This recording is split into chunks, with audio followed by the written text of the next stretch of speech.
stream.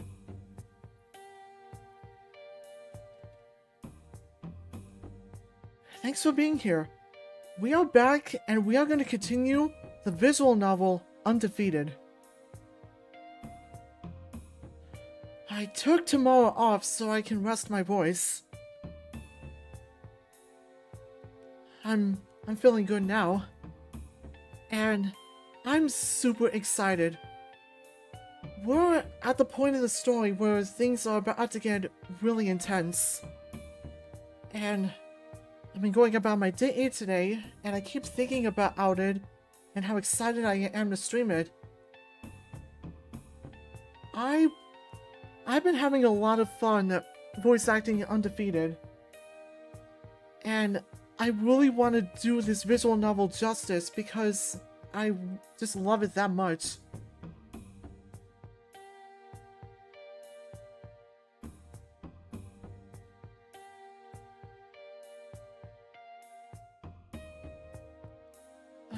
Sorry, I was hearing some noise downstairs. So... Oh, that was just the door.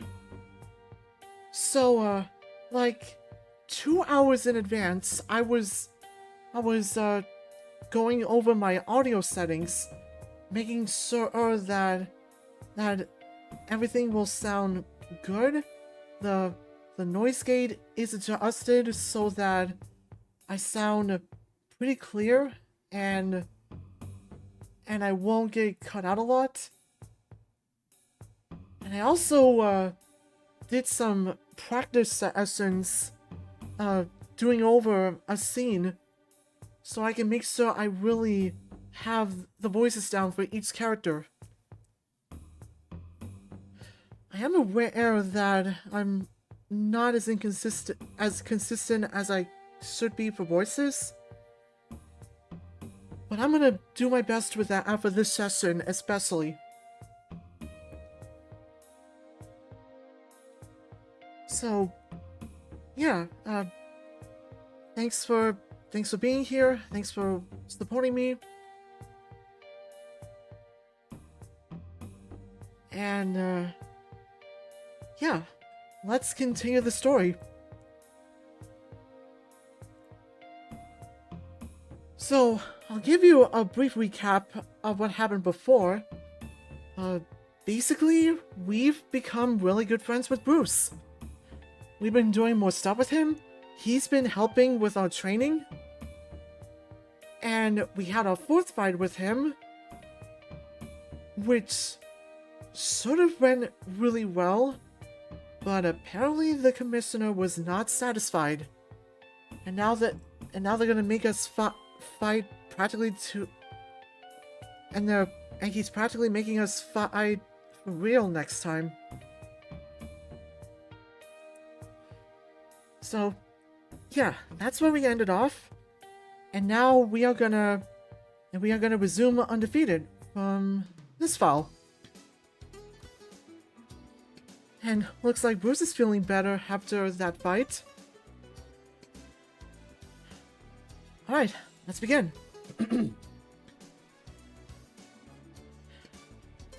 Yeah, so it took some convincing, but we finally managed to get you up on stage. Took you long enough. What did he play? Keyboard. That actually makes sense. I always saw you as a bass man. And I was on drums? Big mean brute like you? Of course!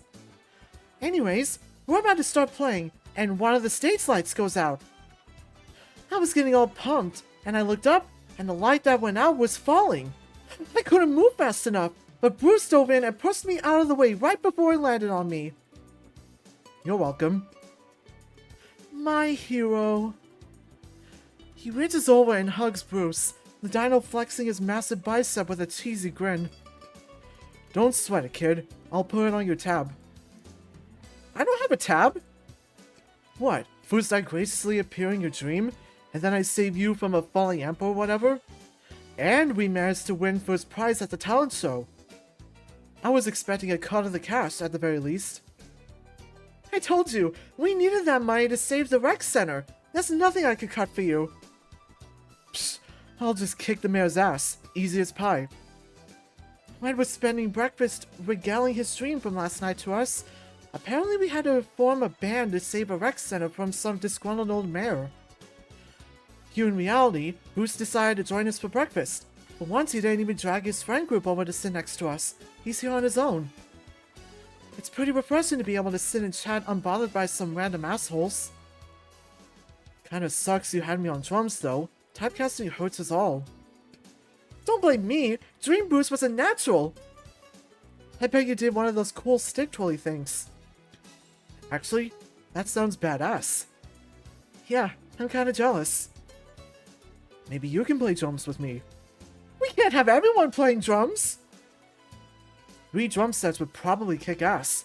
I'm pretty sure I've seen videos of a bunch of people slamming drums together.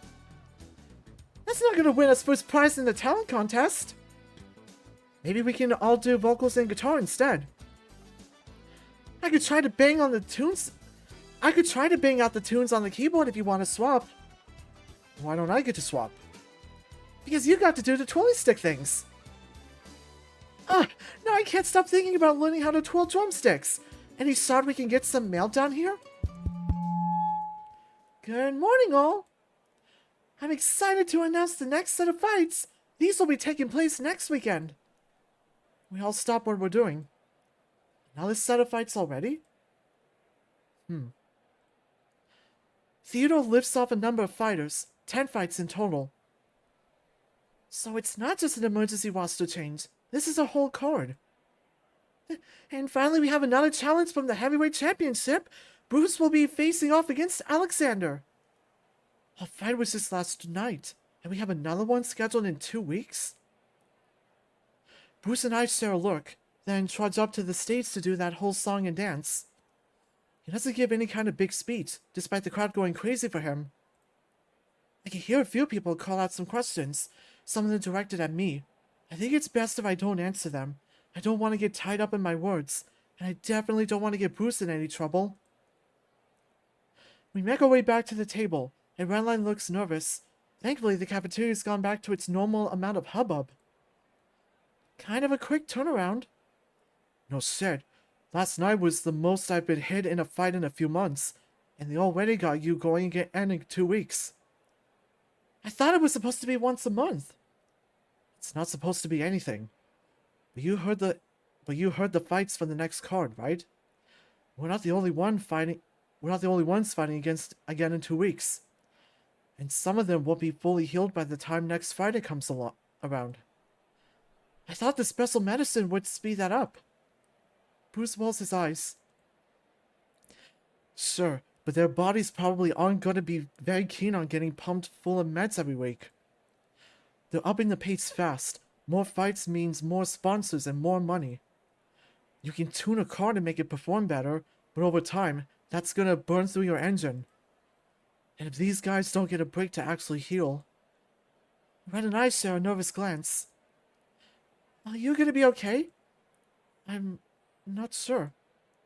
I still don't know how we're supposed to fool the commissioner. I hear something slam down on the table, and all 3 of us whip around to find the source. Hearing sounds like that usually imply a fight is about to break out. But the usual ruckus accompanied by a fight isn't happening. I see a crowd of people surrounding one end of a table and people cheering. You guys hear that? Yeah, it's probably nothing. The voices are getting louder, but still no fight. You want to check it out?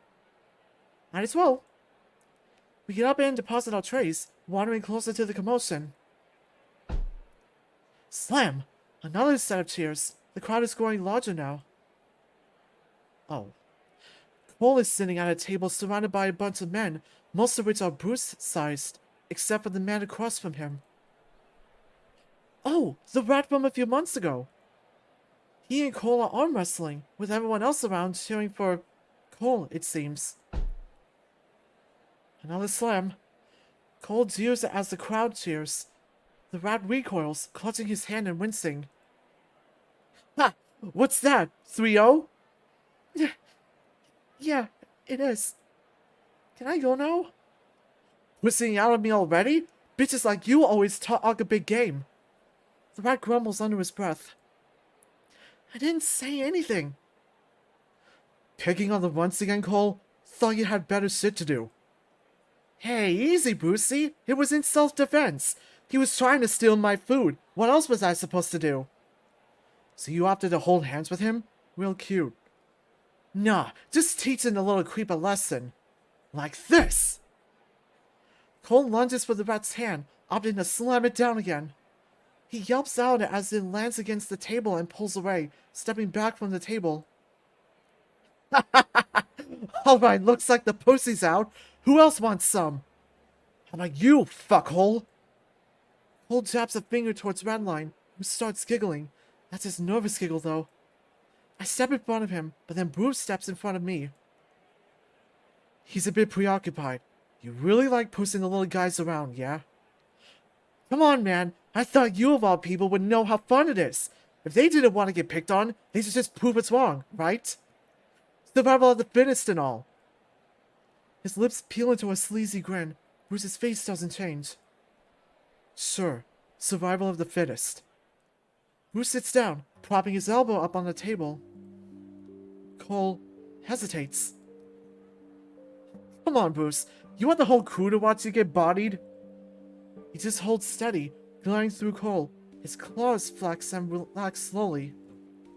Cole's taking a little bit too long to react, and the crowd is getting antsy. After enough cajoling, Cole laughs some more, shaking his arms out. Don't go using your claws, big guy. I know you like to scratch shit up with them. Bruce says nothing. I seen your room, Bruce. You just drag those claws around everywhere you go? He takes Bruce's hand in his. And start! Immediately, Cole's expression tightens up. His teeth grit, and his arm flexes. It looks like Bruce is squeezing his hand dangerously hard. A growl bubbles up from Cole's throat, and it looks like he's trying to grip Bruce's hand just as tight, but Bruce doesn't even flinch. The champ's expression is steadfast, and I can see his bicep tense in response, forcing more groans from Cole. The fuck's your problem, man? Problem? Nah, no problem here. Why, you upset? Bruce speaks quiet, with a bit of a gravelly snarl lying underneath. Cole, on the other hand, lets out another half growl, half whine. Come on, Cole. You were winning just a second ago. The hands slowly start to lower, with Bruce's on top. Cole lets out a desperate groan. Easy, big guy. If you don't want to lose, just prove me wrong. Survival of the fittest, right? Fuck off! Cole tugs his arm, but Bruce's hand keeps it in place. Oh no, you ain't gonna quit on me like that, Cole. Come on, show me how a real man does it. The wolf's grunts are getting louder, more desperate, more scared. Bruce, on the other hand, is letting their hands hover less than an inch from the table. Let's count it down together, alright? 3, 2, 1. The little crowd gathered around joins in, cheering and laughing as Bruce lowers the backside of Cole's hand onto the table. The two break their grip, and immediately Cole pulls his back, clutching his damaged paw to his chest. What the fuck is wrong with you? With me? I just challenged a guy in my own weight class. I thought it would have been a breeze for a tough guy like you. Maybe next time think about who you're fucking with. He smiles and claps Cole on the shoulder, who hunts it away.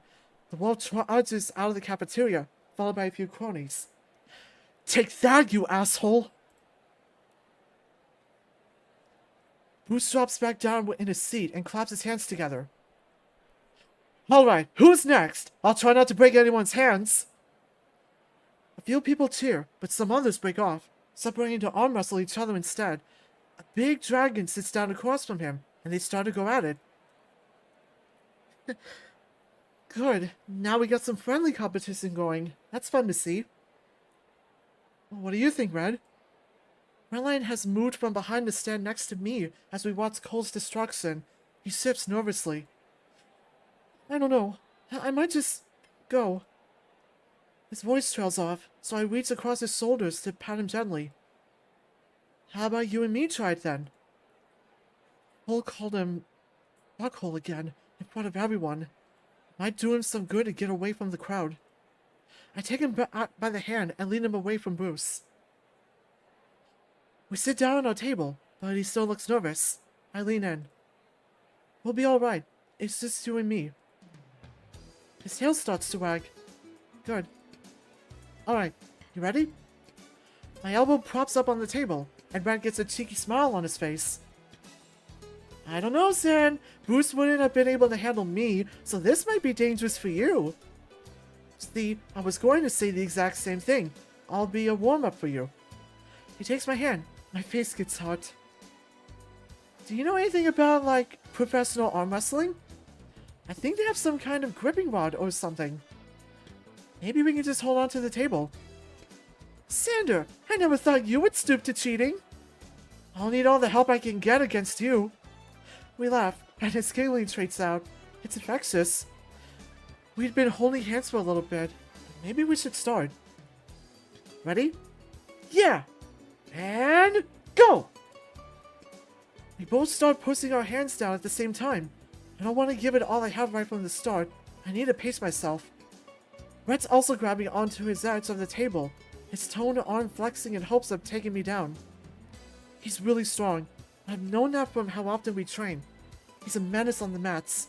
I have a hard time keeping up with him there. When in a battle of sheer strength, I might be able to overpower him. I turn up the gas, making sure to keep my wrists straight as our hands slowly push to the left. Fuck! To my surprise, I'm actually managing to overpower Redline ever so slightly. I grip the table as well. The instant my grip almost slips up, Red's attempt to gain any ground back was lost, and we re-entered a stalemate. Only for a few seconds, though. Red grunts and groans, letting a few exhausted gasps escape as he tries to fight back. I tense up, hoping he'll wear himself out with every little push of extra energy. Even if I'm not gaining ground, I can still hold fast and let him waste energy. Just a few more seconds, watch him grit his teeth, then suck some air in, and when I feel a break in the pressure, slam! Both of us are shocked with how loud it was, and Red winces a little before pulling his hand back. Shit, sorry. That was awesome! His tail stopped wagging when he was focused, but now it's back in full force, even faster than before. Red shakes his hand out. I thought it would have been close, but that was a steamroll! Come on, it could have been a one-time thing. I feel my face go red at his compliment. He props his elbow up and grabs my hand again, making my face burn a little brighter. Let's go again! It takes me a moment to get ready. I wasn't expecting how intense arm wrestling is on my grip. I'd probably have to do a lot of training if I try to make this a regular thing. Rel and I do a few more matches, with me winning all of them before Bruce saunters back to our table. Alright, who do I get to face? Me! Him. Ha! I thought you won your matches, Dan. He did. But my hand hurts. Yeah, that'll happen. Stripes here doesn't know his own strength. That's true. He looks proud. Just make sure to only use it for good, yeah? No promises! Bruce laughs, and I glance at my phone. It's almost the end of breakfast. Not to be that guy, but it's getting late. We should probably head out. Yeah, might be a good idea. Bucky wants you boys bright-eyed and bushy-tailed in class today. We leave, meandering on up to get my gym clothes. Bushy-tailed? That sounds like something he'd say. You actually sounded so much like him just now. Maybe when I retire, I could get a job pretending to be a coach. Just like how Zander has a job pretending to get his ass kicked. There's a beat of uncomfortable silence. Sorry, too soon? Nah, not entirely wrong either. You really did almost bust my nose last night. Doc was pretty scared for me. You should have seen him. I did. I don't think I've ever seen you with bandages on. Don't need them. Even before you stepped into the picture. I know that's a lie. Yeah, I've definitely seen pictures of you all bandaged up. Oh yeah? You get a kick out of seeing your old buddy all bruised and bloody? It's sounding pretty cathartic right about now. I'd say you've earned it. maybe Bucky will let us get some free shots. You can take them whenever you want. I'll just come around for payback whenever I feel like it. That's not free. We make a quick stop by my room for me to change, and then up to Redline's. He steps inside while Bruce and I wait in the hall. Hey. What's up? About last night. How's your hand? Fine? Just making sure. I wasn't kidding about that diamond jaw thing. People had broken their hand on it before. It's fine. My hands were wrapped. Is your nose okay? No. You broke it in 8 different places and shattered all my bones and made me cry a little bit. Good. Then we're even. Yeah, I probably deserve that. Another beat of silence. You got any ideas for next fight? No. But it's still 2 weeks till our... let me fix that. But it's still 2 weeks till our fight then, so we'll find a way to make the commissioner think you're swinging for real. I'm a surprisingly convincing actor, Zan. I dropped out of drama class in high school. The theater kid? That seemed more like Rhett's bag. More like musical theater, actually. I think that's the worst lie you've told me so far. Guess you don't get to hear me sing. I want to hear you sing! Sure, just beat it out of me. Rhett immediately swings for Bruce's body, and his fist bounces off. Ooh, one swing per day. Better luck next time, Stripes. Oh, come on, just a little ditty. Gonna need some more than that to make me sing. Come on, let's get your little ditties to the gym. He's like a big brother now. I love it. Bruce accompanies us down to the gym, consistently turning down Redline's begging to hear what his singing voice sounds like. Please? No. One song? No. Just a tune? No. A little ditty, please? We meet Bucky by the door, but these two are still bickering. You know, Bruce, this whole argument could have been avoided if you just, you know. Wow, and now you're blaming the victim. I think we're the victims here. Yeah, you would be if you ever heard me sing. Get to class once. Aw, you're not helping out today? Ha! You think I got time for that? The champ's gotta stay huge too. Of course, if I'm fighting you, Zan, I don't gotta do much. Guess he's back to being a dick. You'd think he'd forgotten about that since he's been helping with our classes and walking everywhere with us. Actually, hey, maybe he should be worried about that. Hey, Red. What's up? Actually, Bucky, you might be able to help too. You know how Bruce acts like a dick in public, right? Is he still doing that? No, not really. I mean, a little bit, but it's definitely less aggressive. He stopped calling us names, in a mean way at least. Now, that's a good thing, right? Well, sure. I like not getting made fun of. But I thought he was worried about his public image. Huh, that's right. He's been hanging out with us a lot more lately. I guess I have noticed that too. Huh. He did seem pretty eager to help out with classes, but he's been on edge since that first class. Maybe nobody's noticed? Or maybe he just doesn't care? That makes me so happy. I'm so glad that Bruce is slowly just not caring about the general public and hanging out with us. I mean, he stood up for me in front of Cole way back when. That could have also just been him letting out some steam. True. It's good that you two are worried for him, but I think he knows what he's doing. You really ought to be focused on your fight, Red. You got 6 days. Hey, that's on you, Bucky. I'm right here waiting to be coached. I'm prime coaching material. We laugh as we head inside. The other guys are already there, chatting, but a few of them turn to see us when we walk in. I'm just making sure the game audio isn't too loud. Looks good. Okay. Alright, boys, let's get warmed up. Zan, what's up? What kind of musicals do you think he'd be into?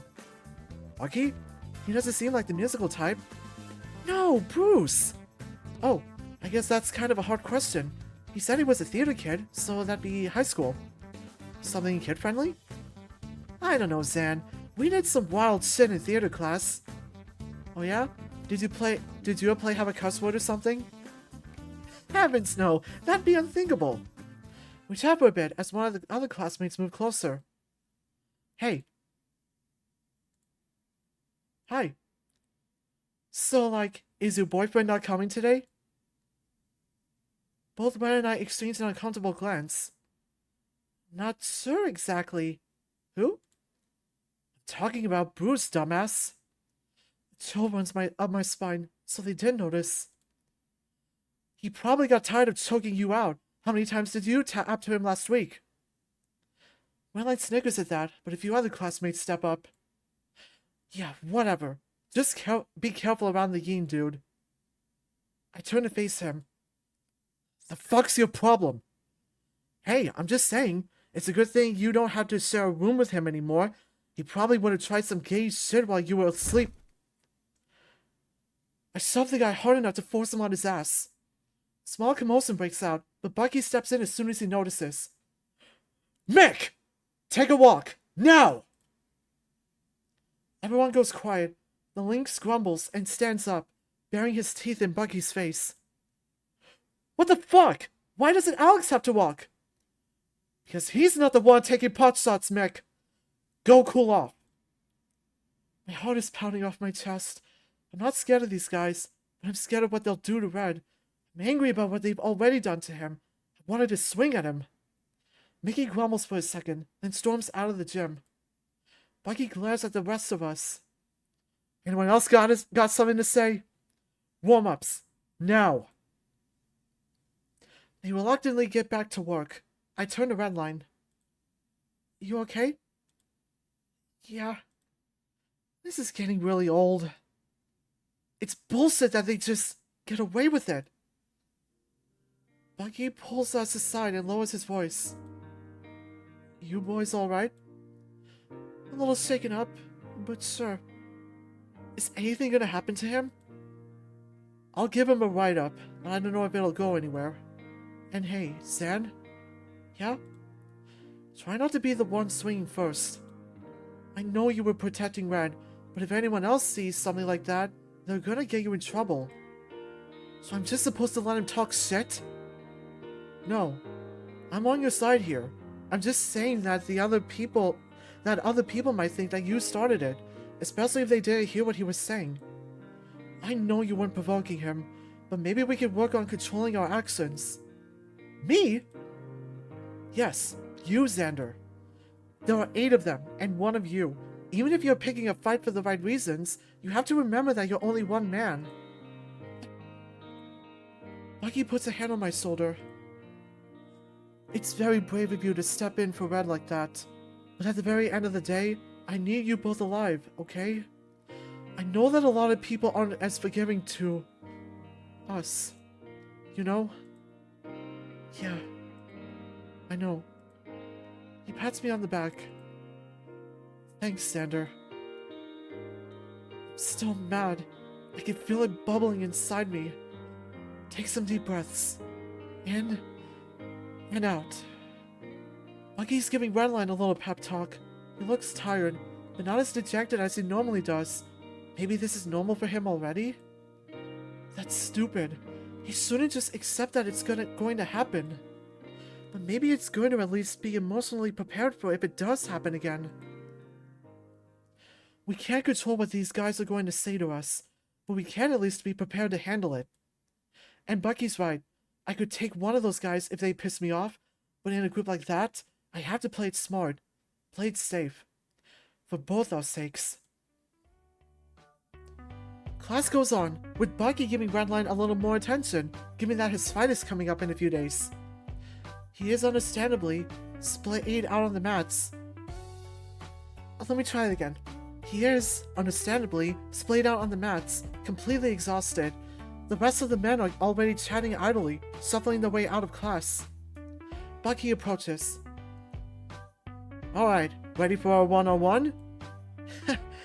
Yeah, just a second. Bucky laughs and sits next to us. I'm kidding. You got put through the ringer plenty already. Plus, I need you in good shape for this weekend. So you're pussying out on me? Bucky takes a breath in, and then out. Second you get out of the ring, I'm flattening every bone in your body. He let out some laughs while I stretched. It took me a while to appreciate a good stretch, and after a workout, it's a lifesaver. The rest of the men have filled out of the gym. It's just me, Red, and Bucky. Redline also rolls over, rolling back and placing his hands forward, stretching out his back. Then he leans forward, lifting his head and chest off the ground to stretch it upward. After lifting it up for a few seconds, he grunts and lifts his feet off the ground. Redline lifts up in a perfect handstand, balancing quietly as he breathes. What the fuck? Oh, did I not show you this one? I've been here for months and I've never seen you do this once. Yeah, well, you used to show that off in class all the time. What happened? Too special to show off for your roommate? Not like there was any space in our room to do it. It's not that hard to do. He says that as his arms slowly lower, then fully extend back upward. He's not even shaking as he does this. Perfectly controlled muscles. Where'd all this modesty come from? I've never done a handstand. Never? Not like this. Not while doing push-ups. Finally, an excuse for not teaching you guys cartwheel kicks. Redline rolls forward, hopping to his feet gracefully. He extends a paw down to me. Here, I'll help you. Sure. I reach a hand up to Red, but he goes down and grabs my ankles. Lay on your front. I do so, almost going limp as Redline lifts my legs up and over my head. My hands flatten against the mat, almost like I'm doing a push-up, but backwards? In just a few seconds, my legs are held straight upward, with my arms fully extended down against the floor. My balance is normally fine, but not so much when I'm upside down like this. I feel wobbly already. I'm gonna let you go now, okay? Sure. His grip has been moved, and I'm doing a free handstand, for a few seconds at least. I start to lean forward, and my immediate instinct is to take a step backward. Redline grabs my ankles again and laughs, keeping me upright. It takes some getting used to. Do you want to try walking on your hands too? That seems to get him excited. All the blood rushed into my head. I can't help but let out a grunt. Sure. Okay, so just lift your hand and set it down in front of you. I follow along. It's tricky trying to get my motor skills flipped around like this. Still, Redline walks me in a straight line for a few seconds. It's an interesting experience. What in the hell are you two doing? Handstand! I guess Bruce came into the room? I grunt back as an attempt to answer. Bullshit. You, Red, are walking on your feet. I'm helping Zander. He's never done one. Can you believe it? Can you believe that? Absolutely. Neither have I. And it sounds like you've come to the right place. My head is starting to hurt from all this pressure. Hey, Red, I think I'm good now. Sure, nice work. You'll be a natural in no time. He sets my legs down, and I take a few seconds to just lay here. I don't think I like being upside down like that. Alright, you up, champ? Come here, it's your turn to do one. He laughs. I don't think that's a great idea. I'll put a hole through the floor when I fall. You won't fall, we'll catch you. I'll put you through the floor too. Zander will help. I don't need any help putting you through the floor, Stripes. I roll over and sit up. Come on, I did one. I figured the champ would have more balls than a rookie. Bruce takes a second, then scoffs as he starts stomping towards us. Don't know about that, but if you're so eager to get turned into a crater, I might as well indulge you. He gets down on all fours on the mat. Okay, make your magic happen.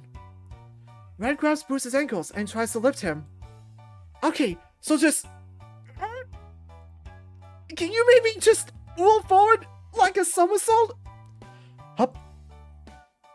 His legs shoot forward, and immediately Red has to reposition to get him from actually somersaulting forward. A little help, Zander? I grunt and get it to my feet, grabbing one ankle as Red grabs the other. We slowly lift his legs into the air. A little help? Because your sword. A little help. Oh, shoot! Let me try it again. Little help, because your sword. And there's a growl in his voice, but not the aggressive kind. Well, I could just drop you. Don't. I don't think I've heard his... Don't! I don't think I've heard his voice squeak like that before. He's breathing a little heavy, slow but shaky. Alright, big guy, we've got your legs. Just push up all the way with your arms.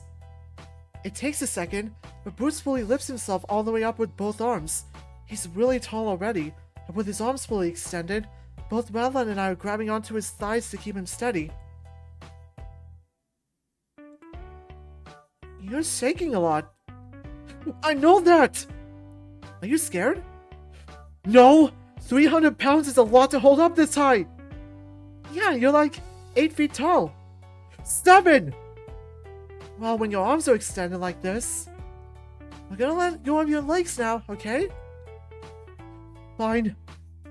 Red and I very slowly release our grip, and already he's off balance. He starts to lean forward, but puts a hand out to keep himself stable.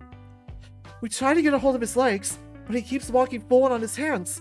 He manages to get 2-3 steps away before Bruce collapses forward, splaying out on the mat face up. Oh shit! That sounded like it hurt! Nope. Just 300 pounds dropping almost 10 feet onto the ground, on his back. Oh, so you're fine. Give me a minute and I'll show you 140 pounds dropping from 20 feet. We take his hands and help him up to his feet. Want to try again? I think I'll pass, actually, but thanks. You okay? You know what? I might be too injured for our next fight.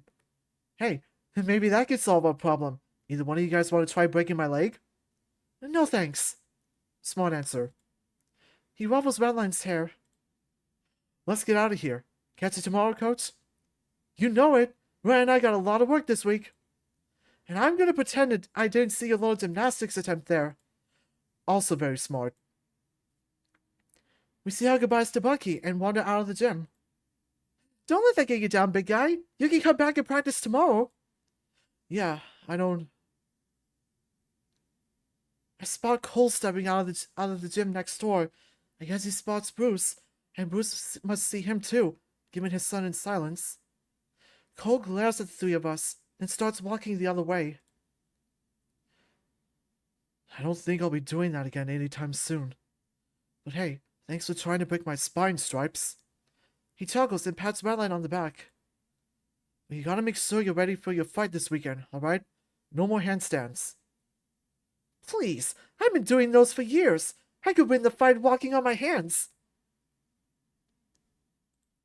Hey, maybe I should try that. No, you won't. Fuck no. The week goes by fast. I have to stay on top of my training for the fight next Friday, but this week's all for Redline. Bruce and Bucky are right by his side as much as they can be. Day in and day out, he's always pushing himself just a little bit more. I don't know where he gets all this energy, but it's clearly serving him well. It's hard to even get him to take a break. Normally before a fight, we're able to look at his opponent's past fights and find their strengths and weaknesses. If they're a grappler, we know to stay off the ground, that sort of thing. At least for me, Bucky knows who I have to face off against, and we can train to prepare myself for fighting Bruce, whose fights are all very well documented. But Red doesn't have that advantage here. And I imagine Bruce didn't have that advantage before I came down, but it's not like he needed it. Without any proper information, Red is going to need to think on his feet. He has to be ready for anything, for anyone. It's our last training session of the week. Tomorrow's the fight. Red and I have spent a lot of time together this week, in and out of the gym. Well, as much as we can anyways. Since we have different rooms, we're not together all day, every day, or anything like that, but I'm glad he's chosen to train with Bucky and the rest of us. If he took private lessons, I wouldn't be able to see him as often. But with these group lessons, he has to be around the other guys. His friends. Or ex-friends, I guess. Especially after what happened earlier this week. Ren must be uncomfortable seeing them so often. Maybe he took group lessons to spend time with me. But that feels selfish to think about.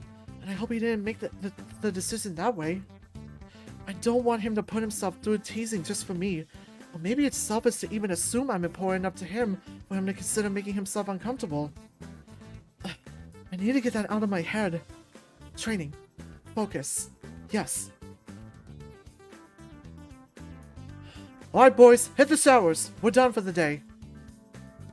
Thank fuck. That was a 10-minute plank, right before a 10-minute wall-sitting cooldown session. My core is killing me. Doing alright? As good as I can be. How are you? Nervous? Psst. No shot! I've got tomorrow in the bag. We chat idly as we cool down, stretching each other out to make sure our muscles stay nice and limber. What do you think, boys? I think we should get some actual chairs so we don't have to use the wall. And I think you should be thanking me that I let you sit at all. Was that payback for complaining about the time you dropped medicine balls on our abs while we did sit-ups? God, that must hurt. You're gonna need to be more specific about which time you're talking about. He laughs as we groan. It's a good workout, so all of our complaints were lighthearted, but it was still rough. Red gets up and starts to gather his things. I've got a nice hot shower with my name on it. You coming, Zan? The tier 2 showers are bigger and have actual hot water, so I'm a little bit jealous. I've snuck in a few times when the tier 1 showers were full, but I don't want to make a habit out of it. As we start to leave, the door opens and someone pokes their head in. Hey coach, there's a fight in the cafeteria. Shit. Alright, I'm on my way. Bucky runs past us, out the door. And right before it closes, my hand catches it, swinging it open again. Oh no. You boys headed to the showers? Probably going together, right? Figures. Cole was waiting outside the door. He enters with a few other people, blocking us from reaching the door. We could just turn around and use the door near the back of the room. Ren and I will have to shift through the rest of our classmates that are standing around behind us. Our classmates. The guys that made fun of Red earlier this week. I want to hold on to Redline's arm, but I feel like that would only make things worse. I can see his body trembling. Good one, Cole. You like that one, huh? Guess the fuckhole still has the hots for me. Cole shoves Redline to the wall. When I move in to intervene, the group of men behind me pull me back. I struggle and strain to try to get free, but there's too many of them holding me in place. Get off of me! I yell the words, calling out to someone, anyone. There's plenty of other people in the halls. Can they not hear me? I give more resistance, more pulling, but one of them slams fist in my side. It stings bad, but I settle. I remember what Bucky said earlier this week. Pick my battles, whatever it takes to survive. Easy, kid. We just want to talk. Leave us alone. We're just talking. That's all. That okay with you, fuckhole?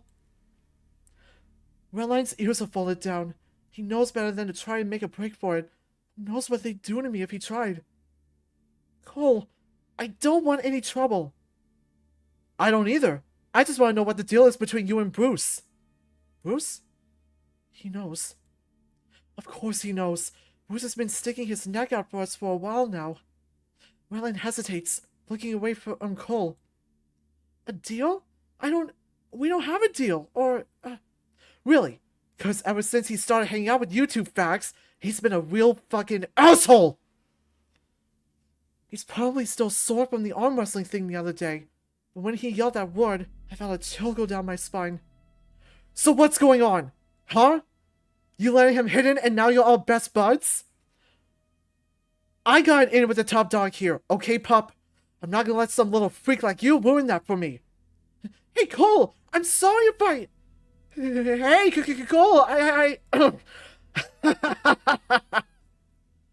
The rest of the men holding me back starts laughing and taunting Red. He freezes up, troubling against the wall. You gonna start crying again? Again? Red looks like he's about to burst. Look at his face! He's fucking shaking! What? Spit it out! Say something! Or are you busy thinking about the last time I had you pinned up against the wall like this?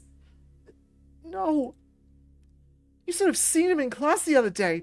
Dude has such a boner for Bucky. Fuck off! Another punch to the ribs. Much harder this time. Red's looking at the ground and the rest of these guys make fun of him. No way. You trying to get with a coach? That actually doesn't surprise me. You probably slept with every guy here. He blinks, and I can see tears forming at his eyelids. Come on, tell me. Who do you like more? Bet you've got a list somewhere. Oh shit, he's actually crying. Are you gonna go tell on me? Huh? You gonna run crying to Bruce?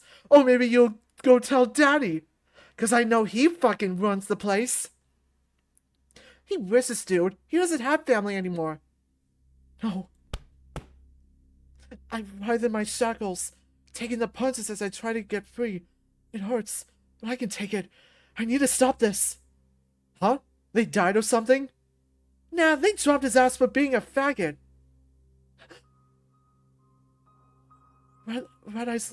Redline's eyes look dead. Shut up! One of them plants a hook across my jaw, hard enough to send me dizzy. I take a few more blows for speaking out of turn. Everything hurts. I mean, who could blame them? Look at what they have to put up with. A yappy pup who swallows. A yappy pup who fucks with everyone he sees. Let me tell you, if I was you, like, if I was a fag, I'd just kill myself. Do us all a favor. The door swings open, and Bucky looks furious. Cole! I'm released as the men holding me scatter, scrambling out the back door. I drop to the floor, clutching my bloody snout. Bucky moves in closer, and Cole backs off, holding his hands up as to show he's unarmed. Redline looks mortified. What the fuck are you doing? Just chatting with my buddy. What are you doing? Redline backs away slowly, for 2 steps, then he turns around, stumbling as he sprints out the back door, down the hall. Zan. Yep. I start to run down the hall. It hurts to move. It hurts so fucking much, but I don't care. As I sprint, Bucky yells out a series of numbers, and I know exactly what he means. My ribs are aching. Those guys really weren't trying to hold back with those body shots. They probably would have gone further if Bucky didn't intervene. I don't care if I hurt. Not right now. Not when Redline needs me. He's been hurting quietly for so long, and he has nobody to help him. So I'll run as much as I need to until I can find him, until I can give him the love he deserves, until he's not alone. The immersion chamber. I type in the passcode Bucky yelled at me, and the door unlocks. There's no one here. Not at first glance. I charge into the room. Redline? Calling out his name might not help. He's trying to stay hidden. I have to find him. I hurry down the stairs, almost tripping over them. There he is, sitting on the shoreline, legs tucked against his chest, watching the waves. Red. He flinches when I call his name. Please don't be afraid of me. I hear him sniffle, and he turns to me, ears perked up, smile on his face. Hey, Zan. The smile is fake. His eyes falter, and he turns back around, probably so he doesn't have to let me see him like this. I move closer slowly, calmly, and sit down next to him. Do you want to talk about it? He turns his head down, pulled up tight to his knees, and lets out a shaky sigh. Do you ever feel like you weren't made for this? Like you're just some kind of mistake? I do. But I let him continue. I'm not supposed to be here. Right, the beach is only for tier 3s. I got a short chuckle out of him, and the smile fades quick. No, I'm not supposed to be here. Like, on this earth, with these people. Like, you feel like you don't fit in? It's more than that. Bigger than that. I don't get people. I don't understand them. I feel like I speak a different language. Sometimes I manage to trick someone into being friends with me, but that never lasts for too long. There's a short pause. What happened with your friends? He lets out another short laugh and sighs. I don't know. I was too much for them. I thought we were having fun when we hung out, but I guess they just felt sorry for me. And once they decided they were fed up, they just left. His voice starts to crack. I don't know what I'm doing wrong. Redline tightens up more. I pull my arm around his back and pull him into a tight hug as he sobs. It's just that everything I do feels like a mistake. I never know which steps to take. Like I was a fuck-up since birth. I mean, shit, my parents didn't even mean to have me. I just tagged along for the ride. Right, he was the younger twin. It must have been hard to be not the only youngest and the smallest. Not only the youngest and the smallest, but also to be overshadowed by his entire family. They tried to love me as much as they could, but I guess even that doesn't last. Red, what happened with your family? A few more sticky breaths. I hold him as close as I can. Dad and Mom too, they disowned me. His voice cracks. I came out to them, and they just didn't want anything to do with me. Mom said I could keep living with them if I didn't let it show. My dad is kinda an important businessman, and they didn't want it to get out, you know? So I kept that up for a while. But I guess you know how hard it is to live like you're invisible. All too well. I figured I could keep training up and make my parents proud. Dad really liked that some of his kids got into fighting and all, and it was something I was good at. He lets out a sicky sigh. So, I asked my grandpa if I could join Fang, and here I am. Grandpa? Is he? Yeah, my grandpa is the commissioner. That's why he's always been so nervous whenever I brought him up. He gave me special privileges to come down here without having to be scouted beforehand. So you've been under a lot of pressure to do things right. I can't fuck up, Zander. I know if I lose, I'll get fired. And if I get fired, you have to go back home. Well, Red goes up more. I don't have a home to go back to. They threw out all my stuff. I don't have any job or anything above ground. I don't have friends. I don't have any family. I'm not supposed to be here. I pull Redline into a hug, breaking through the cell he swarmed around himself. He breaks down and folds over me, sobbing. I'm so sorry. That forces more sobs out of him, his arms curling around me as he finally accepts the hug. I'm sorry. I only hug tighter. I'm the one that's sorry. I haven't even tried listening to you, caring for you.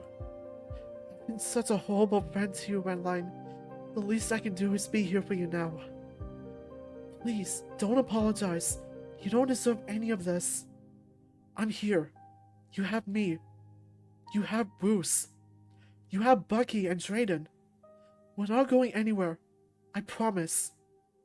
The words I say only make Redline sob harder. Maybe this is the release he needs. He needed. I keep my hold tight. I don't want to let him go. After a while, his cries die down, his arm stained red from wiping his tears. I had a boyfriend before I came down here. He was really nice, but we had to break up. Said he wanted to keep me safe after I told him about my parents. And I get lonely down here, so you sleep around. I guess I said that a little bluntly, judging by his mind. I just want to be good for someone. But then Cole started making a big deal out of it and I felt gross. I wanted that to stop. And it's not like I don't hear what other people say about me. And earlier this week, Mickey said some stuff, so I'm sorry if I did anything to make you uncomfortable. Hey, those guys can go fuck themselves. You didn't do anything gross or invasive or whatever. I almost killed them for implying that you would. I know you, and that's not you. He lets out a short sigh. Sorry. You don't have to apologize. I'm so tired of this. Tired of feeling like I should be sorry for existing. It feels like everywhere I go, I need to apologize.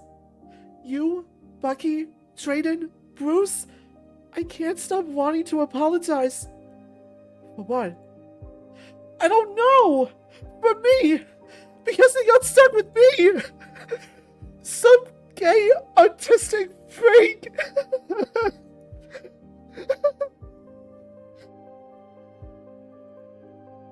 And I like being around people. I really do. But all this pressure just builds up. And then it crashes. And then you come here.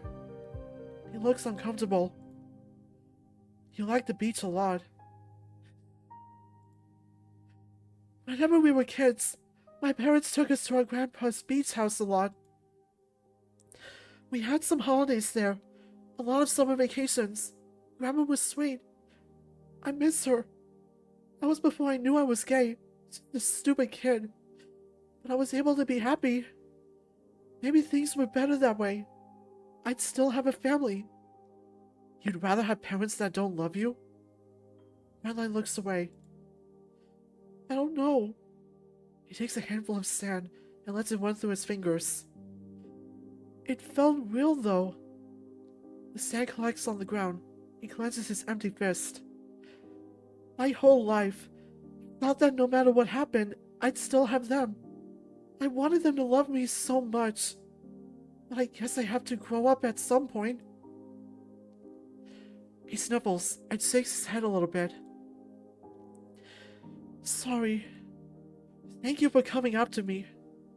I didn't want anyone to see what happened between me and Cole, so I thought being alone would help.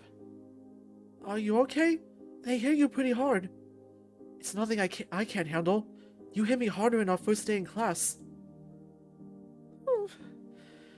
I feel really bad about that. It's okay, I promise. What's the deal with your friends anyway? I was getting too close with them. Maybe I was reading too much into it. I don't know. But I asked Mick out, and he really wasn't about that. We went on this whole tirade about how annoying I was, how they only hung out with me because I was new. Whatever. It's their loss. There's a beat of silence, and Redline laughs softly. Hey, listen. I was really, emotional after my last fight. But you don't have to say things like that just to make me feel better. His hand is palmed down in the sand. I place mine on top of it, closing my fingers between his. I think you're great, Red. And I know life is really scary for you right now. But please don't think you're alone in this. He looks to the ground. Then he turns to me, pulling me into a hug. Thank you, Zander. His breathing is shaky, but slow. I think he might still be crying. But his tail is wagging, clear as day. I want to tell you that I love you, but not right now. Right now, it isn't about me. Thank you, Red. We stayed at the beach for a while. Went back and explained everything to Bucky. I had to talk to Drayden about the punches I took. Everything is fine, except for the amount of reports Bucky has to file. We didn't want to cause too big of a fuss. That would only stress Redline out more. He shouldn't be getting stressed before his fight. I gave him a hug and watched him step onto the elevator. Oh, God. Hang on, Chad. I need a minute.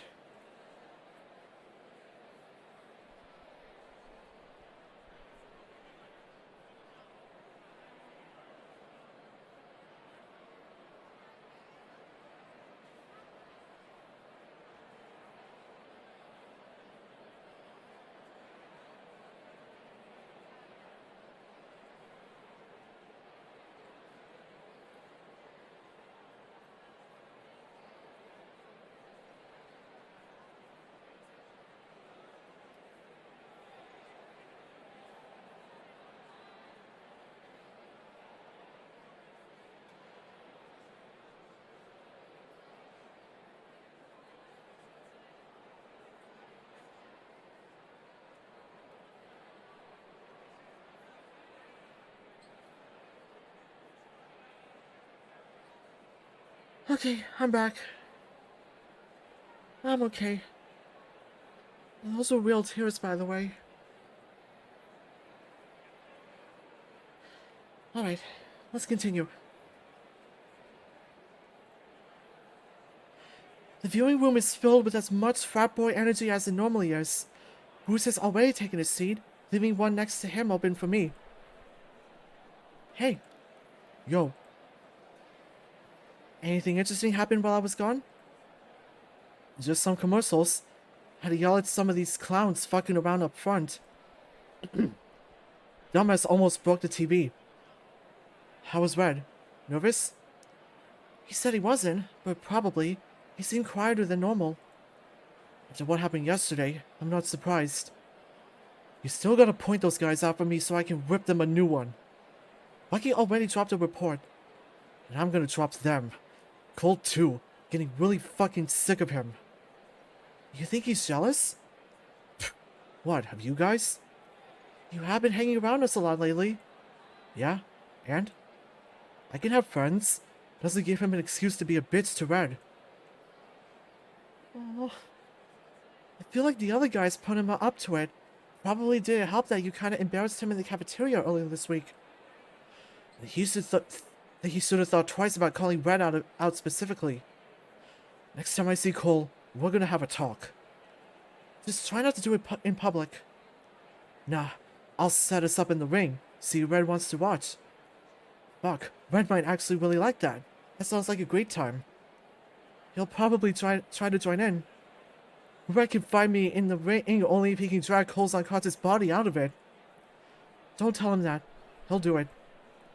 Bruce laughs. We make a bit of idle chat before the TV dims, preparing the audience for the next fight. Coming back to the ring, give it up for Raging Redline! Are we still going with that nickname? It's on the sheet. I'm looking at the sheet. It's not on the sheet. Bruce leans back, hands relaxed behind his head as his feet kicks up on the seat in front of him. Glad they're having fun with it. It's a catchy name, what can I say? For those out of the loop, Redline here keeps his undefeated streak after a brutal knockout against Jesse a few weeks back. That's right, Red! Woo! Bruce claps hard enough to make everyone in the room flinch. And now, he's back tonight after issuing an open challenge to anyone in the league. An open challenge? He's fighting a newcomer. That's what Theo said when they announced the fights. Maybe they got the script mixed up? And speaking of the devil, here he comes now! A chill runs down my spine. My heart inks to the pit of my gut. No. Everything goes numb. What's going on? Why is Cole there? Redline looks just as surprised as we do. What the fuck? Bruce is leaning forward. He's trembling. Ladies and gentlemen, introducing one of the top heavyweight fighters, Cole! The crowd goes wild. My head feels fuzzy. Cole's going to tear him to pieces. This has to be a joke. That wasn't an open challenge. Redline is supposed to fight a lightweight. What the fuck? We have to go! We have to tell someone! We have to stop this! I stand up, starting for the door. We have to go find Bucky and find the elevator and take it down and... Bruce grips my hand. I pull, but I can't move him. It seems that Cole has accepted Redline's challenge. Cole charges in. The bell rings. The guys in the room start cheering. Red takes a step back, outside the arena. He doesn't want this fight, but as Cole closes the distance, he tries to hold his ground. That doesn't last long. His little fists pummel into Cole's body, but he manages to get a hold of Red's arm. The arm breaks over the wolf's knee, accompanied by a gruesome snap. I feel my heart jump. Cole's got a hold of Red's busted arm now, and pulls him closer. With one hook to the body and an uppercut to the jaw, Red is knocked to the ground. Red! My voice is drowned out by the men cheering for Cole. Red lands on his back, with Cole going down on top of him. I can see his mouth move. I swear I can hear his voice, begging Cole to stop right as the fist smashes into his face. Look away. Bruce grips my hand tight as my eyes close. He doesn't want me to see what happens. I can do nothing but let out a desperate cry.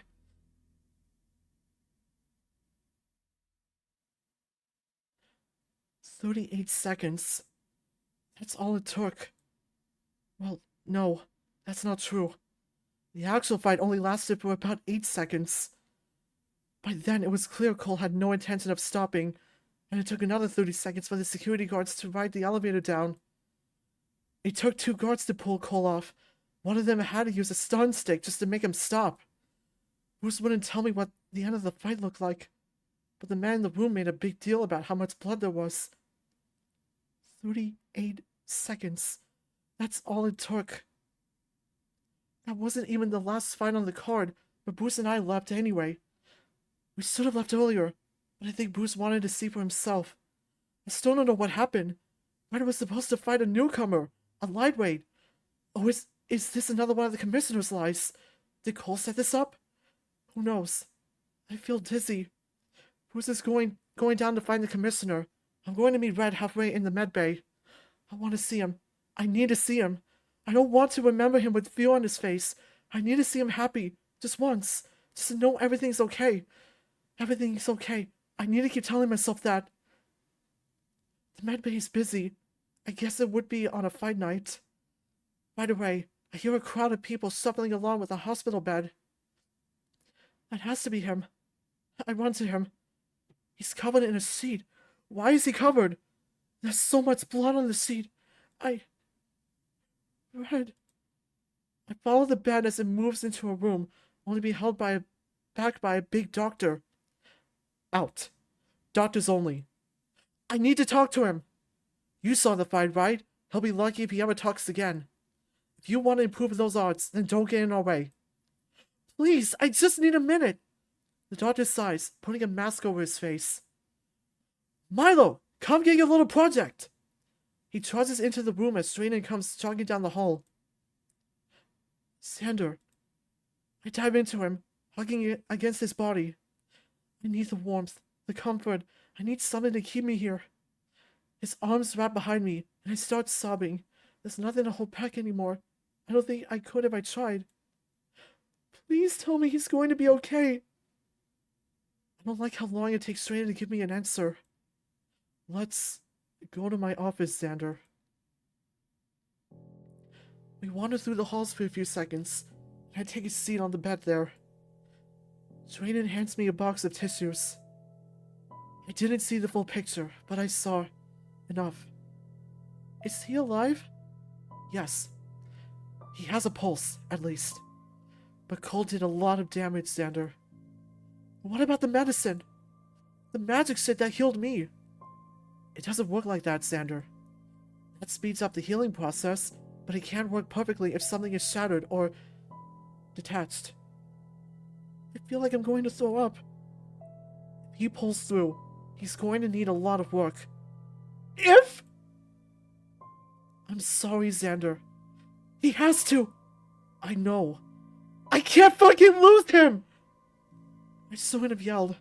I wipe my eyes and hug Drayden, who immediately reciprocates. I'm sorry. Shh. It's okay. Kane can be rude, but he's the best surgeon we've got. He'll do everything he can. I hug into Drayden's chest, letting everything out. All this bottled up rage, fear, dread, love. Love. I should have told him I loved him. Why did I wait so long? Why didn't I figure it out sooner? I wasted so much time hating myself that I didn't let him in, and now it might be too late. I'm a piece of shit. After a few minutes, my sobbing dies down. I can breathe again. The room is spinning a little slower now. Drayden's been holding me tight, and it's helped keeping me from shaking too much. I think he started crying a little bit, too, so maybe I was able to help him too. A pager at his hip starts to buzz, and he pulls away, looking down at it. He sniffles and wipes his eyes. Shit, they need me in another room. Are you going to be okay? I let out a shaky breath. I guess so. I'll be back as soon as I can. Fight nights are busy. We've been asking for more doctors for months now. Will you be okay? Drayden pauses. I think I'm a little shaken up right now. I'm mad and confused, but I have a patient to help. Yeah. You can stay in my office as long as you need. I'll be back later. He opens the door. Oh. Bruce is right outside, leaning against the wall. Sorry. I'm really sorry, Bruce, but I have to move. Drayden budges past, and the dinosaur leans in through the doorway. Hey. The, commissioner. He's on vacation until next week. Fuck him. Of course he is. Bucky's still trying to get a hold of him, but yeah. He scratches behind his head. I notice his hoodie has a bit of blood splatter near the collar, and a tear in the side. Can I? He breathes in slow and lets out a sigh. Can you come with me? I don't think either of us should be alone tonight. I've never heard his voice sound this weak before. I slide off the bed. Sure. Bruce says something that I don't fully register. My head feels fuzzy. I don't know what to think. I don't remember half of what Drayden said to me. Redline's in one of these rooms getting pieced back together, I guess. And there's nothing I can do about it. Bye, Red.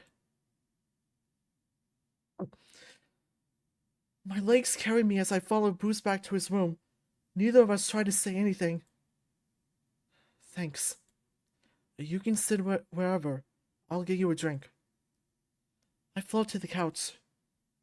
After some time, Bruce returns with a glass of water. I'm not thirsty. Right. He sits down next to me. Do you know where he is? The commissioner? No clue.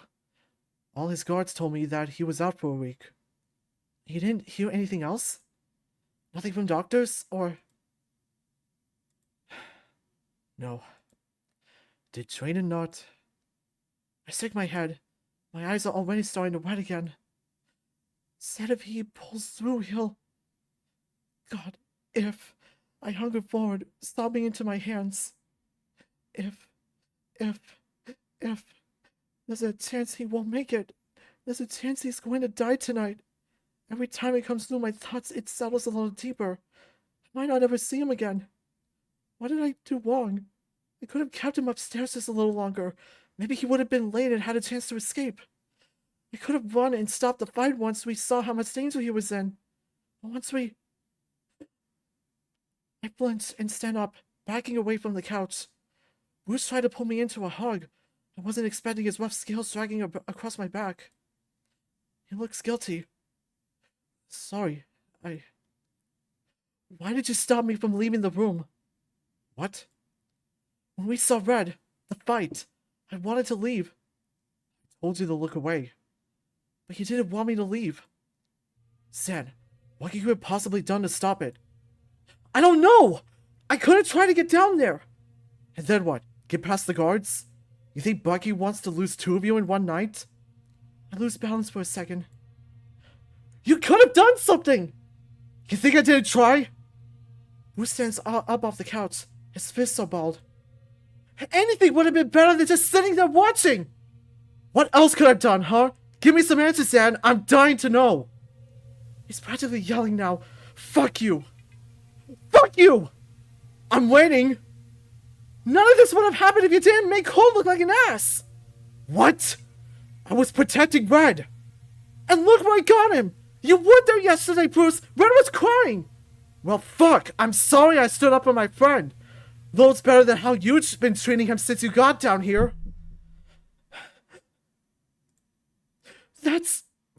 Maybe I should take a page out of your book and ignore the only guy that's been nice to me. Would that make everything better, Zander? He's moving closer. I have to stand my ground. 'Cause I'll tell you now, he's cried over you plenty. Don't! You probably knew that, huh? He fucking hates himself, Zan. And what did you do to help? Fuck off! I lose control. slamming into Bruce. Of course that didn't work, and he subs back, slamming my body to the ground. And now you're wasting time trying to pick a fight with me? But sir, as shit doesn't deserve you. None of this would have happened if you just let me win a fucking fight! He freezes up, and grabs me by the collar of my shirt, lifting me off the floor. My attempts to get away are useless, even as my shirt starts to tear.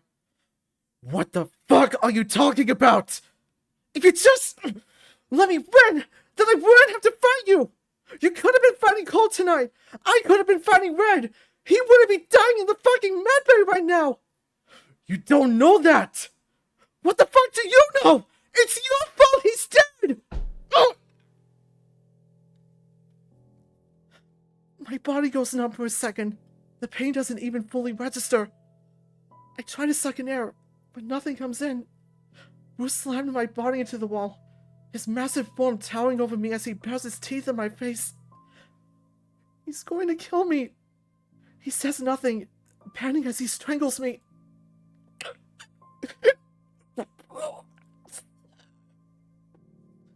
I beg. I think I feel blood trickle down my neck. My vision flickers to black.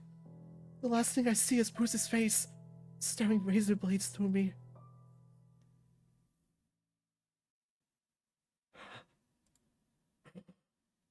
Shit. Fuck. Not again. I didn't mean to. My fault. This is all my fault. I did this. Zan. I'm so sorry, Zan. Please. Zander. Please wake up.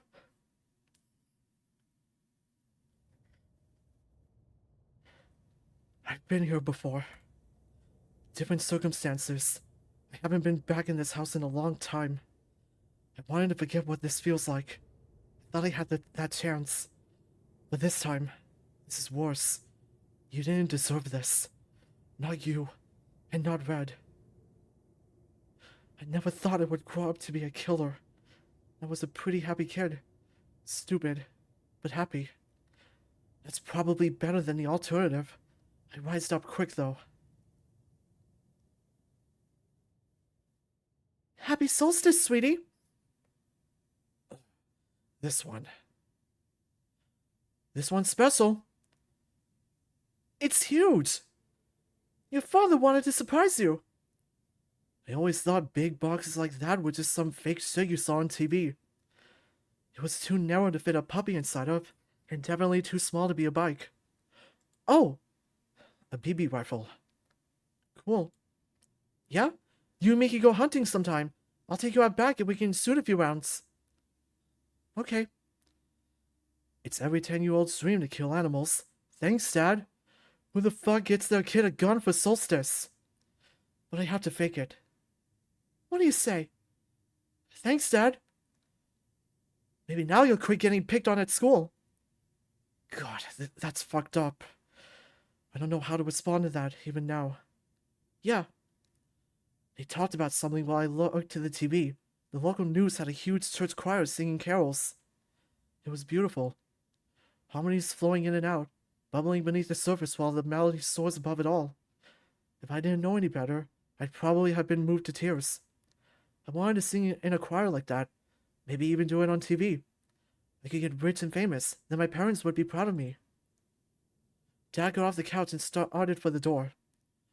I'm gonna get bundled up. Let's go shoot some cans. I guess I must have been distracted by the choir. Didn't even look at him. Hello? You there? Huh?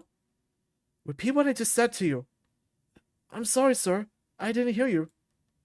Okay, if you're gonna get sassy with me, then I'll just take this. His claws were sharper than mine. Nearly broke the TV remote. I'm sorry! No TV for a week. Dad! Go get your clothes on. I'm gonna teach you how to shoot. He took one last look at the choir and grumbled. Can't believe they got men singing like that on TV. Maybe I wasn't as stupid as I thought I was. Because even then, I knew something was wrong with me. It took me a while to figure out what I was feeling. I mostly remember anger, Though as a kid, it was more sadness than anything else. But not in front of him. Never, ever in front of him. I don't know why this one stuck in my head the most. It wasn't even the worst solstice. At least Dad gave me the TV remote back a few days later. Wait, no. He didn't even do that. Mom had to sneak it out from his liquor cabinet. Dad just completely forgot. Lucky for us, too, because we both would have gotten in trouble if he remembered. She was kind of like my partner in crime, always helping me sneak around Dad so I didn't get in trouble for stupid shit. Maybe she babied me. I don't know. But that was just another day where I came running to her to solve my problems. She protected me. I remember Mom always wore this big, fluffy, purple bathrobe. Dinosaurs don't exactly get the soft daily comforts other people get. But every morning, she made me breakfast in her bathrobe and hugged me while I got ready for school. Maybe I just needed something soft to hold. She and Dad never could get me to stop clawing myself up whenever I got nervous. But whenever I felt that fleece robe, shit just calmed me down right away. My blankets had holes. I kept tearing them up in my sleep, but I never once dared to ruin that bathrobe. When I was 12, I asked for one of my own to wear. One argument, one black eye, and 1 week off school later, I didn't want one anymore. It got harder to tell what would set him off. Eventually I just gave up and stopped wanting things. Hi, honey. Oh, right. The recital. All of us kids got lined up by the wall after a performance so our parents could come pick us up. I wasn't the only kid without both their parents, but there are a lot more moms than dads here. Rough.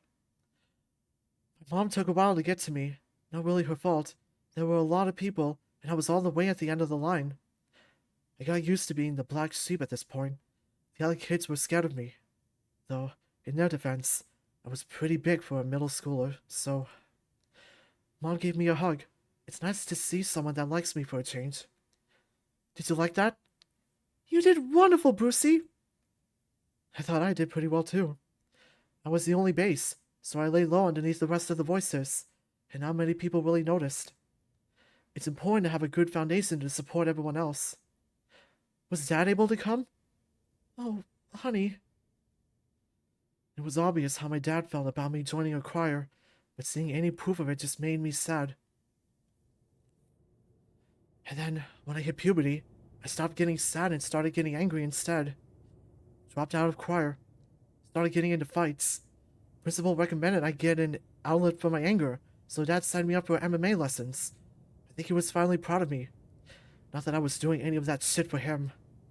I just needed to hit something, and leaving holes in my wall at home would probably lead to some trouble.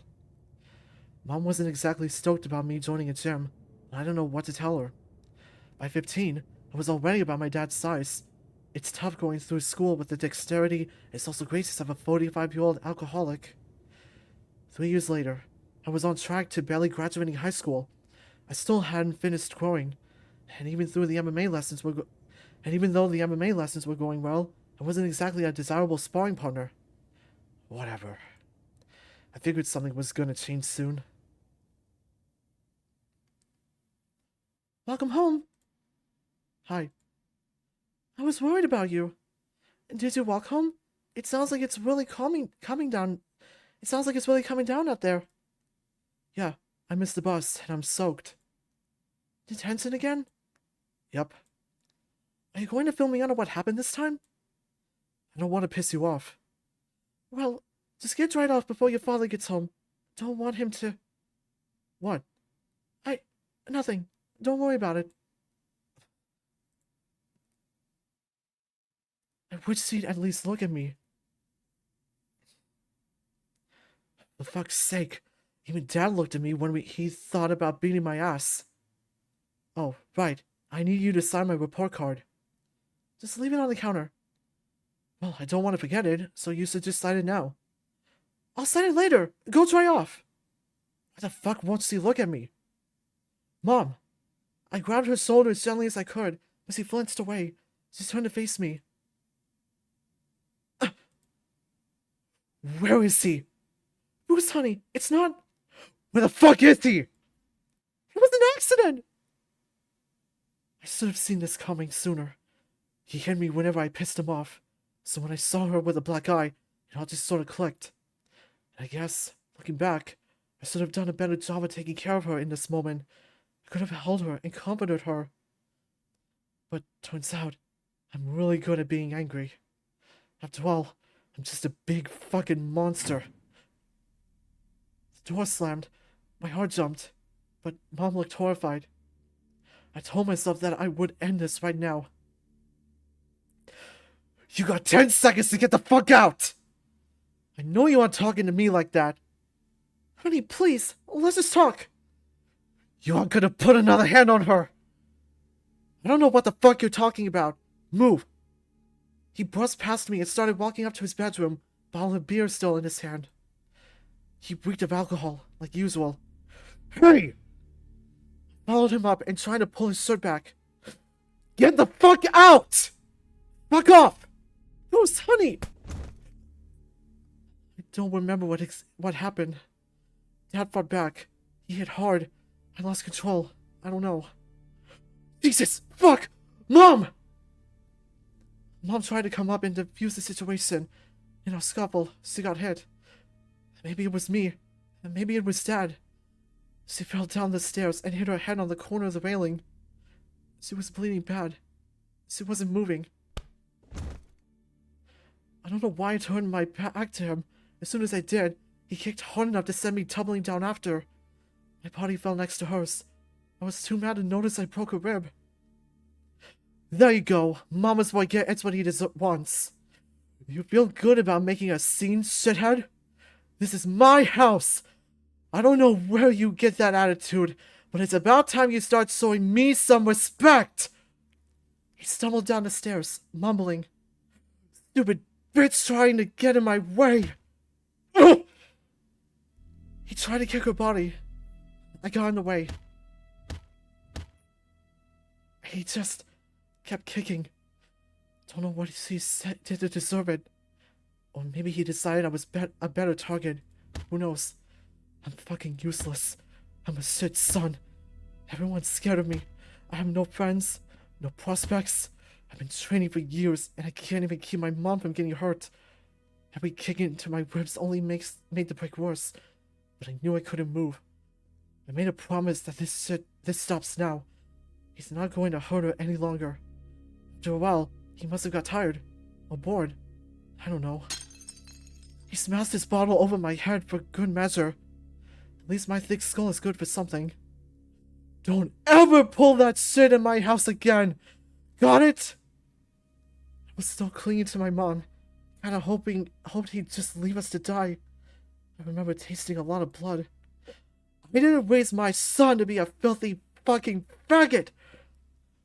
Please just leave us alone. We'll leave. We'll do whatever it takes. Please. If you didn't try to start shit, none of this would have happened. You killed her. She's always trying to cover your ass. Maybe you should have listened to her. Too late for that now, though, huh? If you didn't move, I wouldn't have hit her. She'd be standing here, crying and begging me to let you go. It's your fault she's dead. That's the one that did it. No one laying around getting kicked. I got up and tackled that piece of shit to the ground. Dad knew how to fight. Not well, and especially not while drunk. But he knew enough. The broken bottle he still had did some damage too. Doesn't matter. None of this matters. Mom's dead and it's my fault. Go 2 for 2, right? Might as well let out some of this anger I let build up inside me. He put up a fight, but I kept pushing. I eventually got him pinned up against the wall. I wrapped my hands around his neck and strangled him.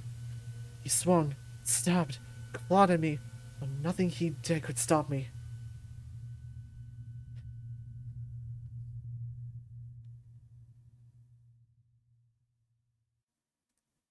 I looked at him in the eyes as he died, and I told myself, you will never hurt me again. What a load of bullshit. I can't get a fucking day away from hearing your voice, Dad. Everything you said to me, everything you did to me, everything you taught me. You broke me. You made me this way, this massive, irredeemable, unlovable monster. I never thought I would grow up to be a killer, but maybe it's in my blood.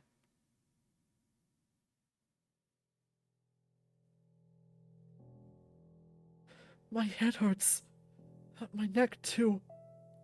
Hurts to breathe, which kinda sucks, considering how much I need air after Bruce.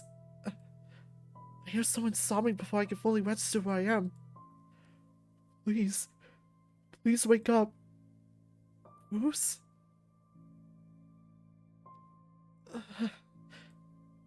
Even saying that fucking hurts.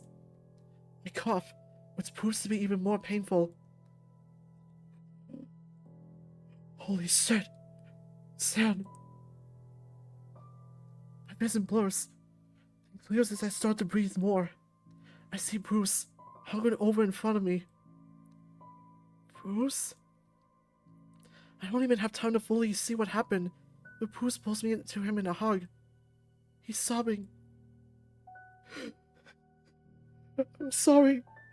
I'm sorry. I'm so fucking sorry, Zander.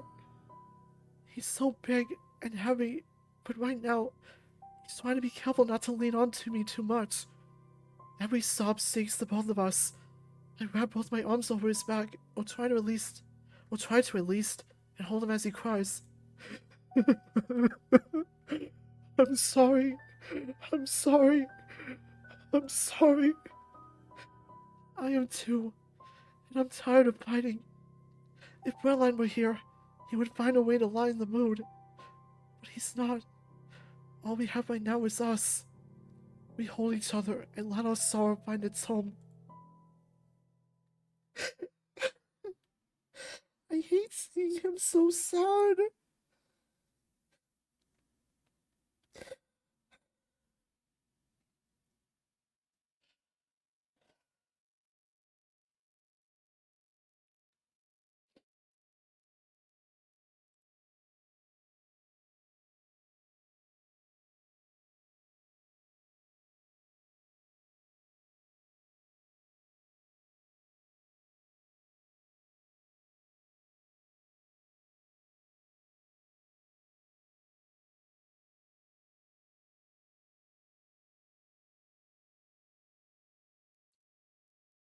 Okay. Wait, that was you? Bruce doesn't look at me. After I woke up, he kept apologizing.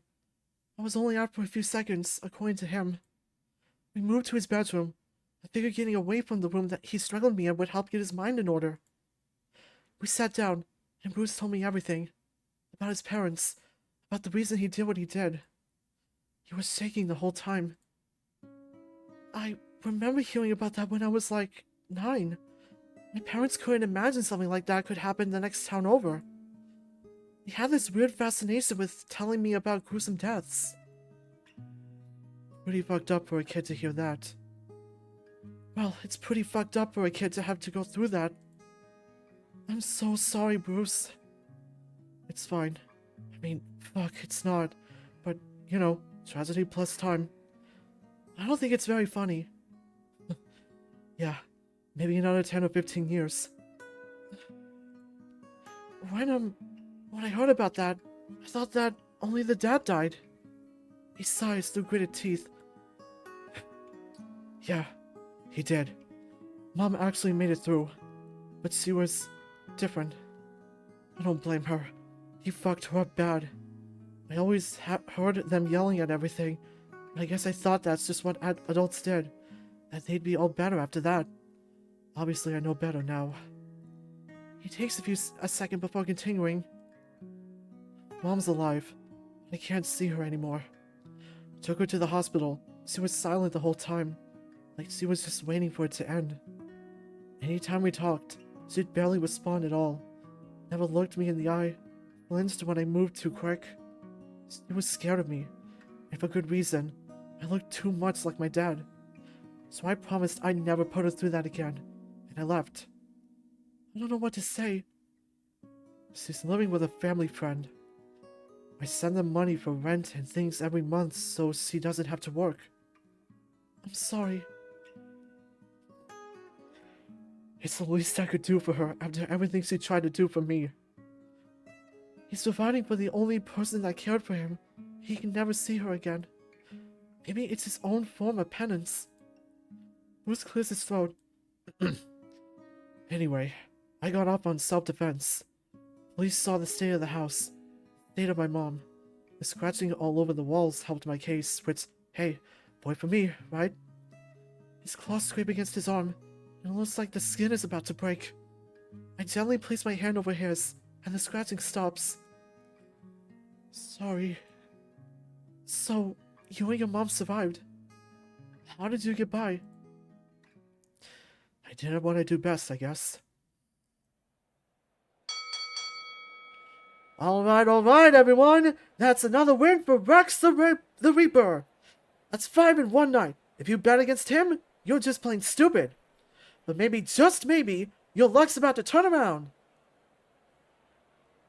What? I thought you said I only have to do 5 tonight.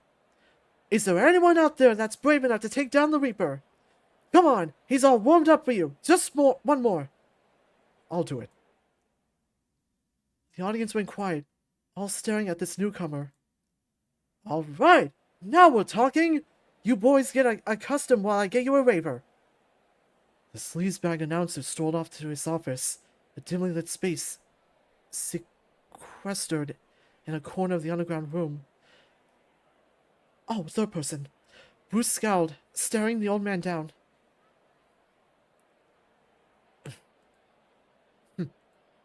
You got a name?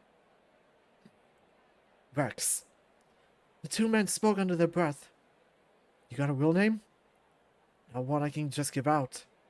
I suppose I'll have to find out for myself. He wasn't sure what that was supposed to mean. I've been watching you fight for some time now. This place is beneath you. Don't you want more than this? What are you, a recruiter?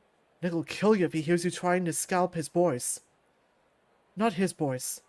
Just you. I'm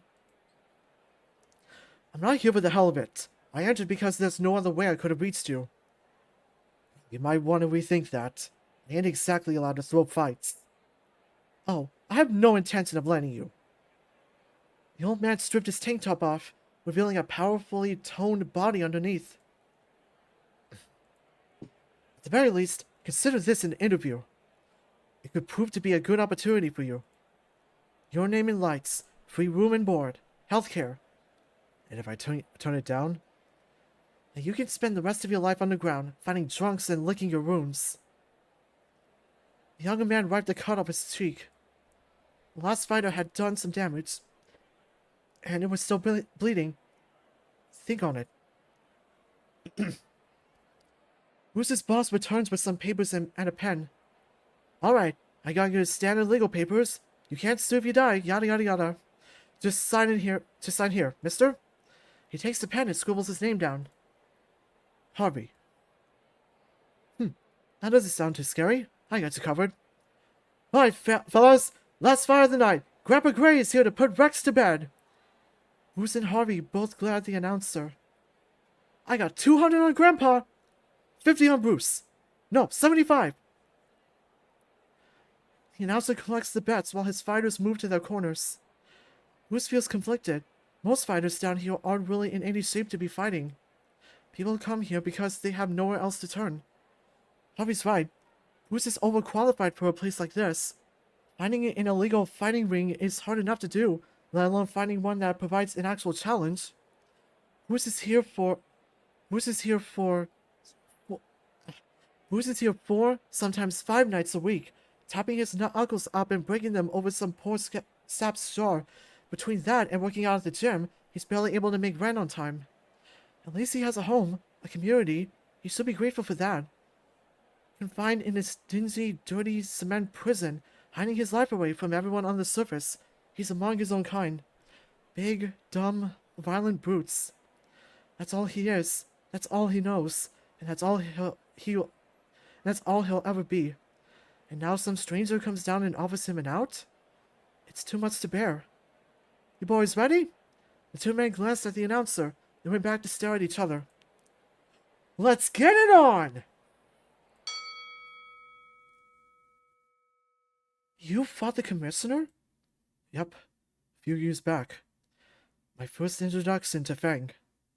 I thought he was just a stuffy old piece of shit in a suit. No, Zan. The man knows how to fight. Does he do it well? Zan, he fucked me up. Raucous cheers erupt from the crowd of men surrounding the ring. They couldn't believe what they had seen. Rex, the undefeated champion, fell in only a few minutes. It wasn't just a victory, it was hardly a fight at all. A landslide, a complete demolition of the man untouched by hundreds before him. Bruce tried to get up, broken, bleeding, and barely breathing. Harvey stood to the side, aiming his icy glare at his opponent, both inviting and threatening Bruce to get up for another round. The crowd's roars wouldn't die down, not while Bruce failed to return to standing. Cries of cheating, rigging the match, stealing their money, drugging the champion.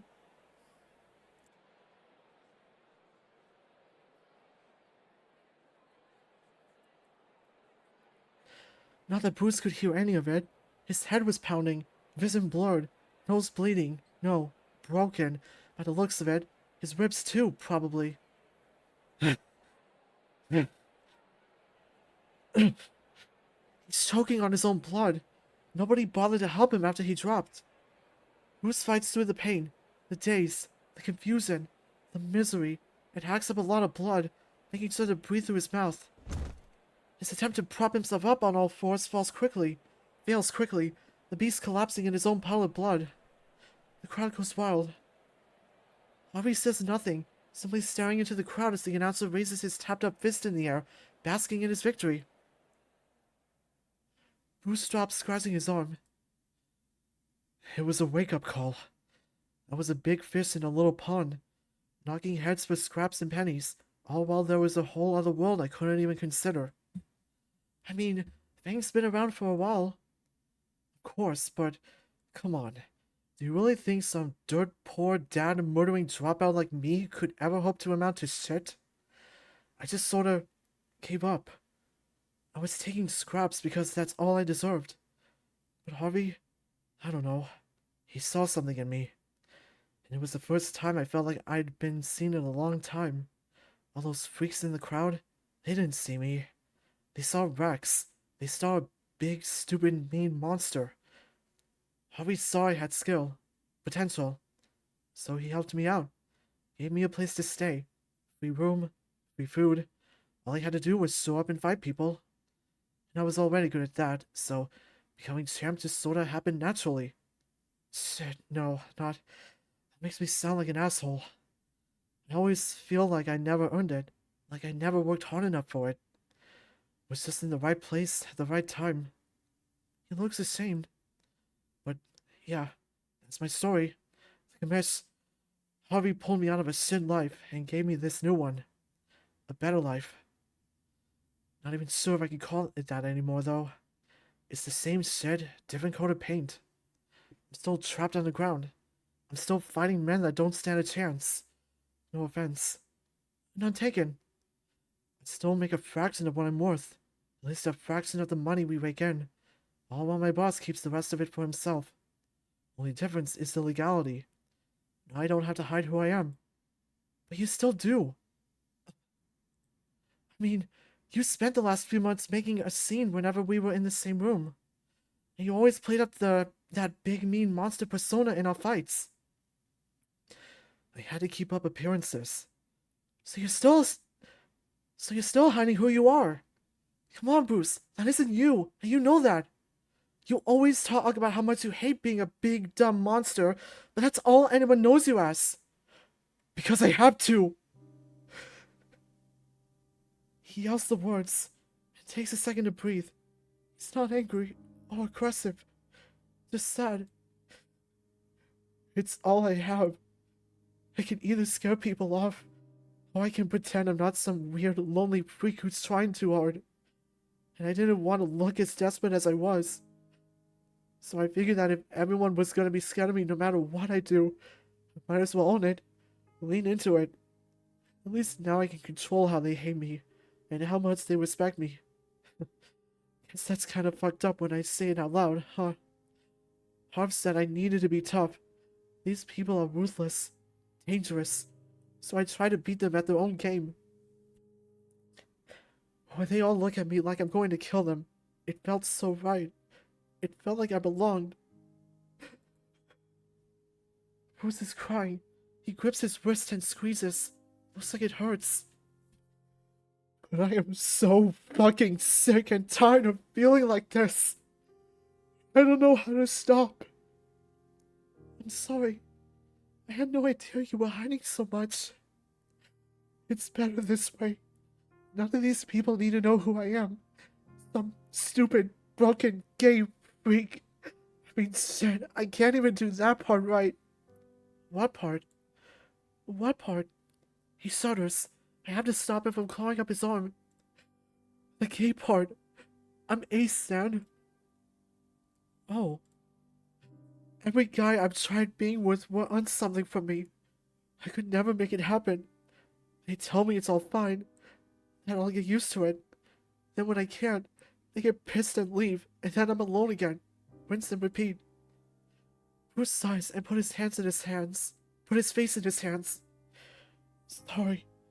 That was too much. No, it's fine. I'm just tired. I'm tired of feeling like a failure. I let my mom down. I'm letting you down. I'm letting Harvey down. I let Red down. God, did I ever fuck up with Red. I fucked it up bad, Sam. I had so many chances to do it right. He's been the one light at the end of this fucking tunnel, and now... Bruce hunks over, sobbing. Why not get the chance to tell him I love him? My heart stops beating. He's always tried so hard to know me. He doesn't care that I'm gay. He didn't care that I'm ace. I never thought that kind of guy existed. And he's here! He's been here this whole fucking time, right in front of me!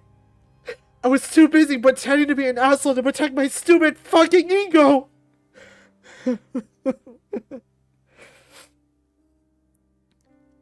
He stops speaking. There's nothing left to say. I sit next to Bruce as he cries. After a few seconds, I pull him against my shoulder. No.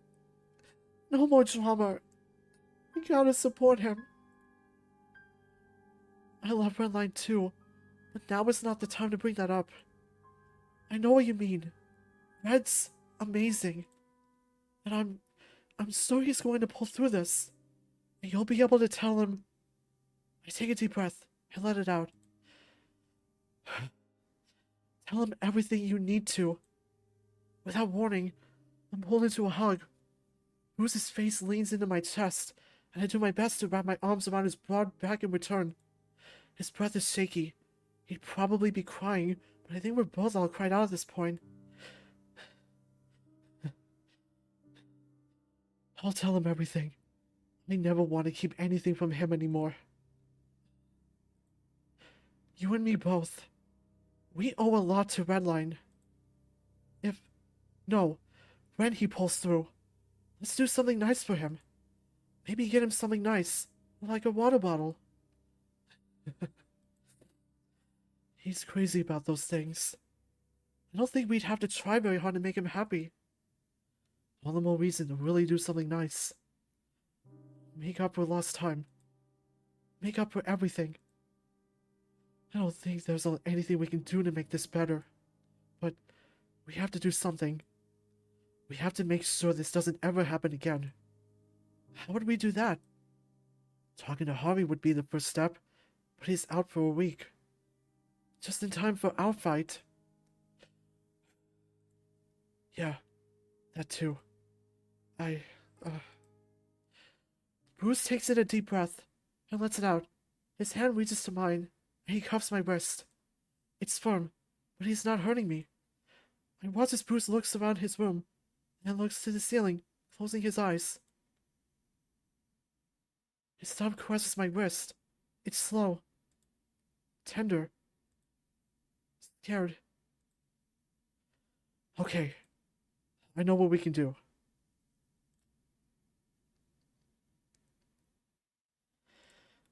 I need a minute again, Chad.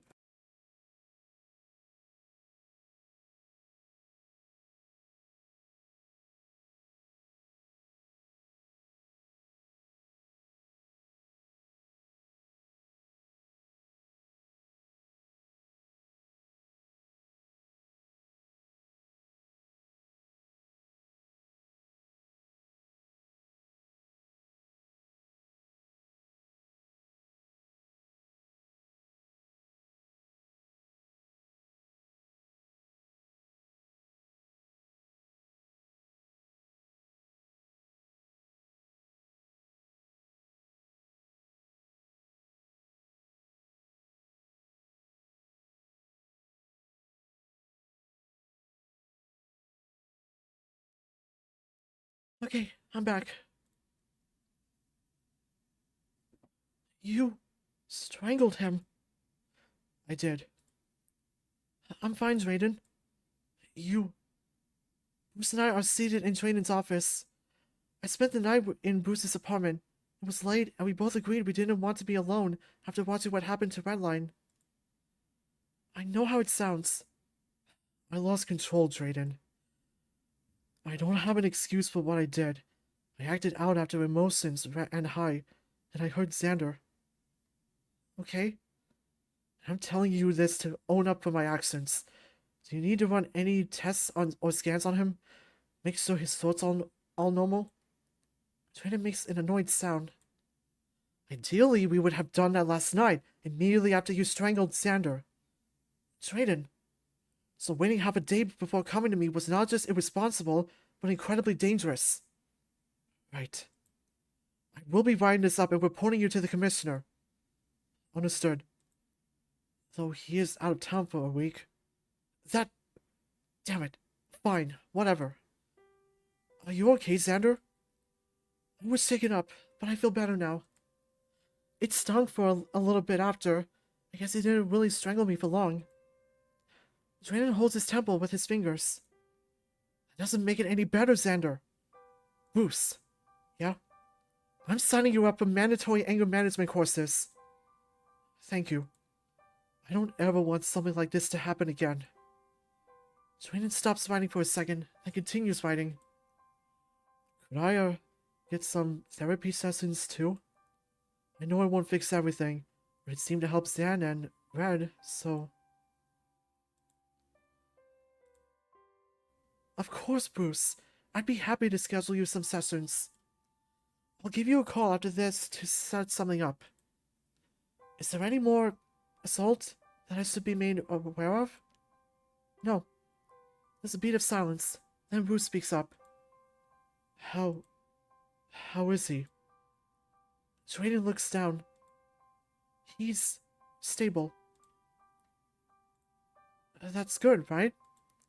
Yes, it is good. He's alive. So why are you acting like he's dead? He sustained a lot of damage. He might lose a lot of mobility. He definitely lost vision, at least in one eye. I'm starting to feel dizzy again. I don't want to think about this. But I have to know. But he's alive. And he's going to need time to rest and recover. And? The medicine is working, but he needs time.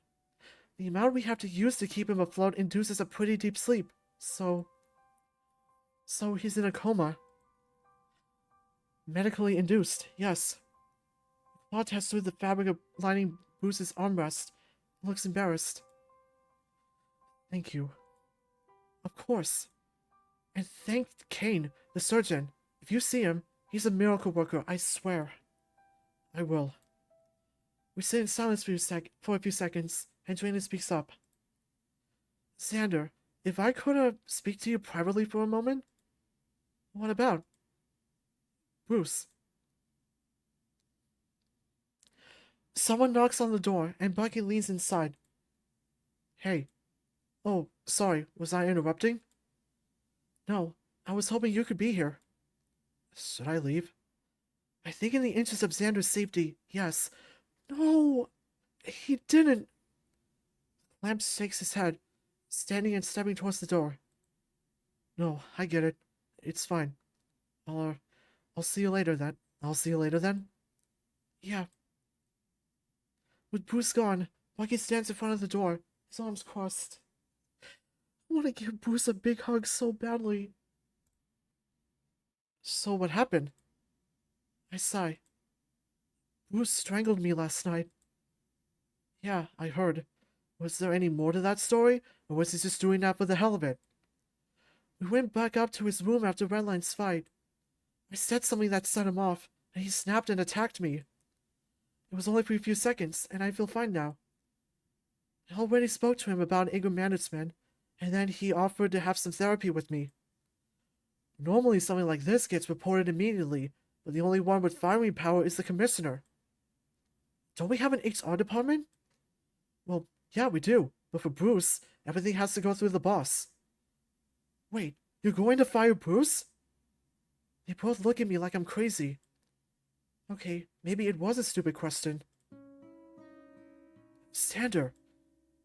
He assaulted you.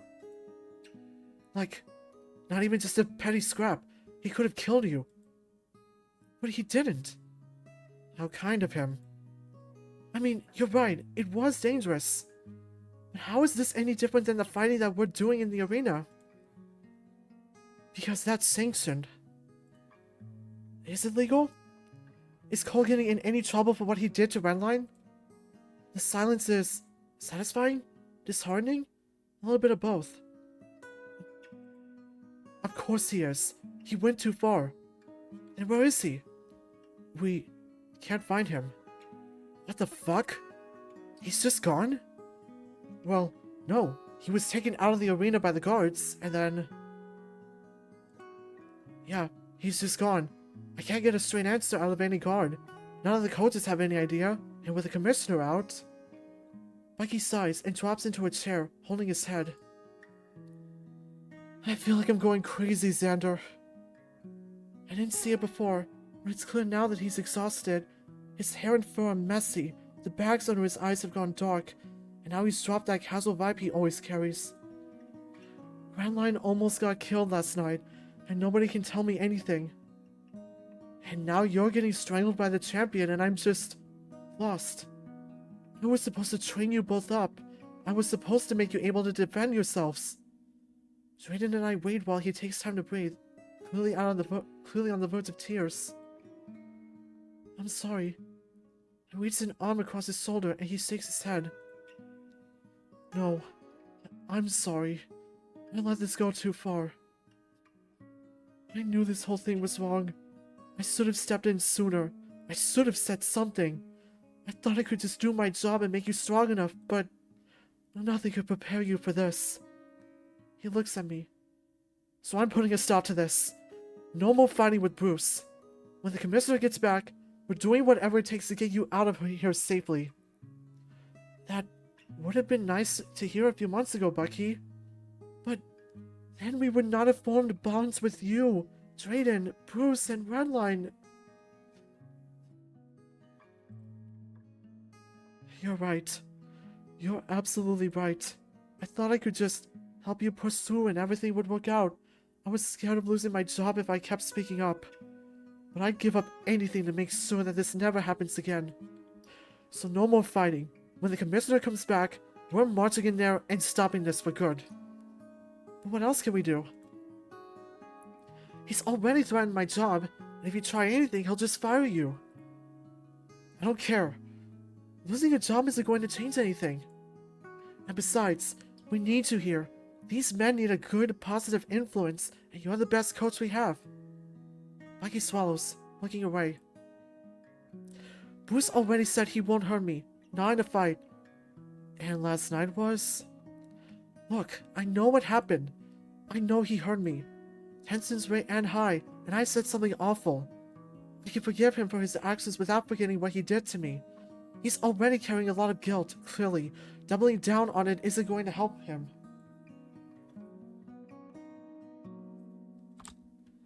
If you feel safe with him, then there's nothing we can do to stop you from being around him. But just... be careful. I will. He made a mistake last night. We both did. Granted, my mistake didn't involve strangling someone, but he's hurting a lot, and he's willing to put in the work so that he doesn't hurt others anymore. He wants to be better for himself and for Redline. I turn to Bucky. Let me fight. One more fight. That's all we need. He takes a second to wipe his eyes. I don't want him hurting you anymore. I know, but... I pull into a hug. Thick, strong arms of my coats begging me to provide support as he leans into me. His breath hangs in the air for a second. Please. Please let me protect you. I pull him close, nestling my hand into his neck. Thank you, Bucky. And I can defend myself now.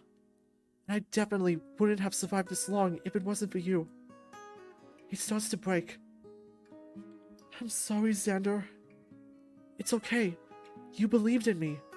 But I need you to believe in me for one more fight.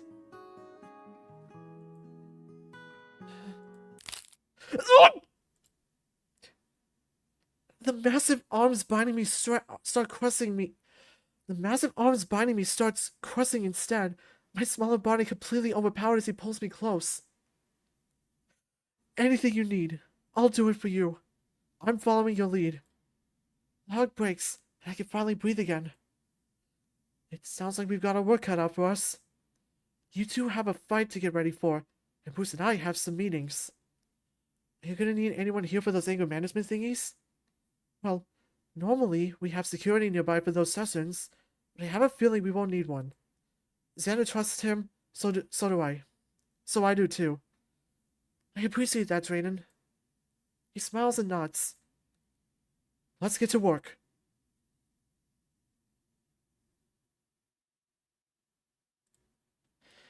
God.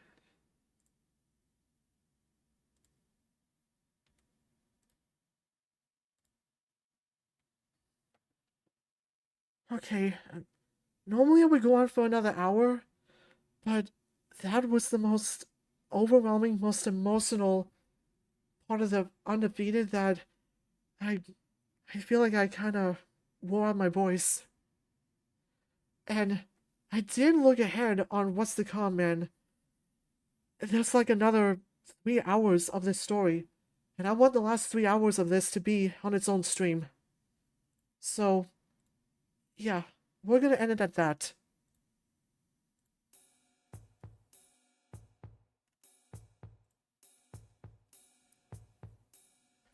Thanks for watching, everyone. I wasn't kidding when I said I wanted to give Undefeated justice and put my all into voice acting. I hope I did a good job. I hope I didn't blow anyone's ears out. Cause, yeah, that was so emotional. And, God, first time going through that, I thought I wasn't gonna sleep that night. And, man, I hate seeing Bruce so sad.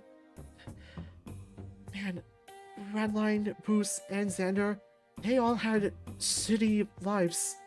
And they had a lot in common. No wonder they got together and became so close, huh? But, yeah, that'll be it for today's stream. Thanks for watching. Hope you have a good day, and take care. I'll see you next time for the finale of Undefeated. Bye.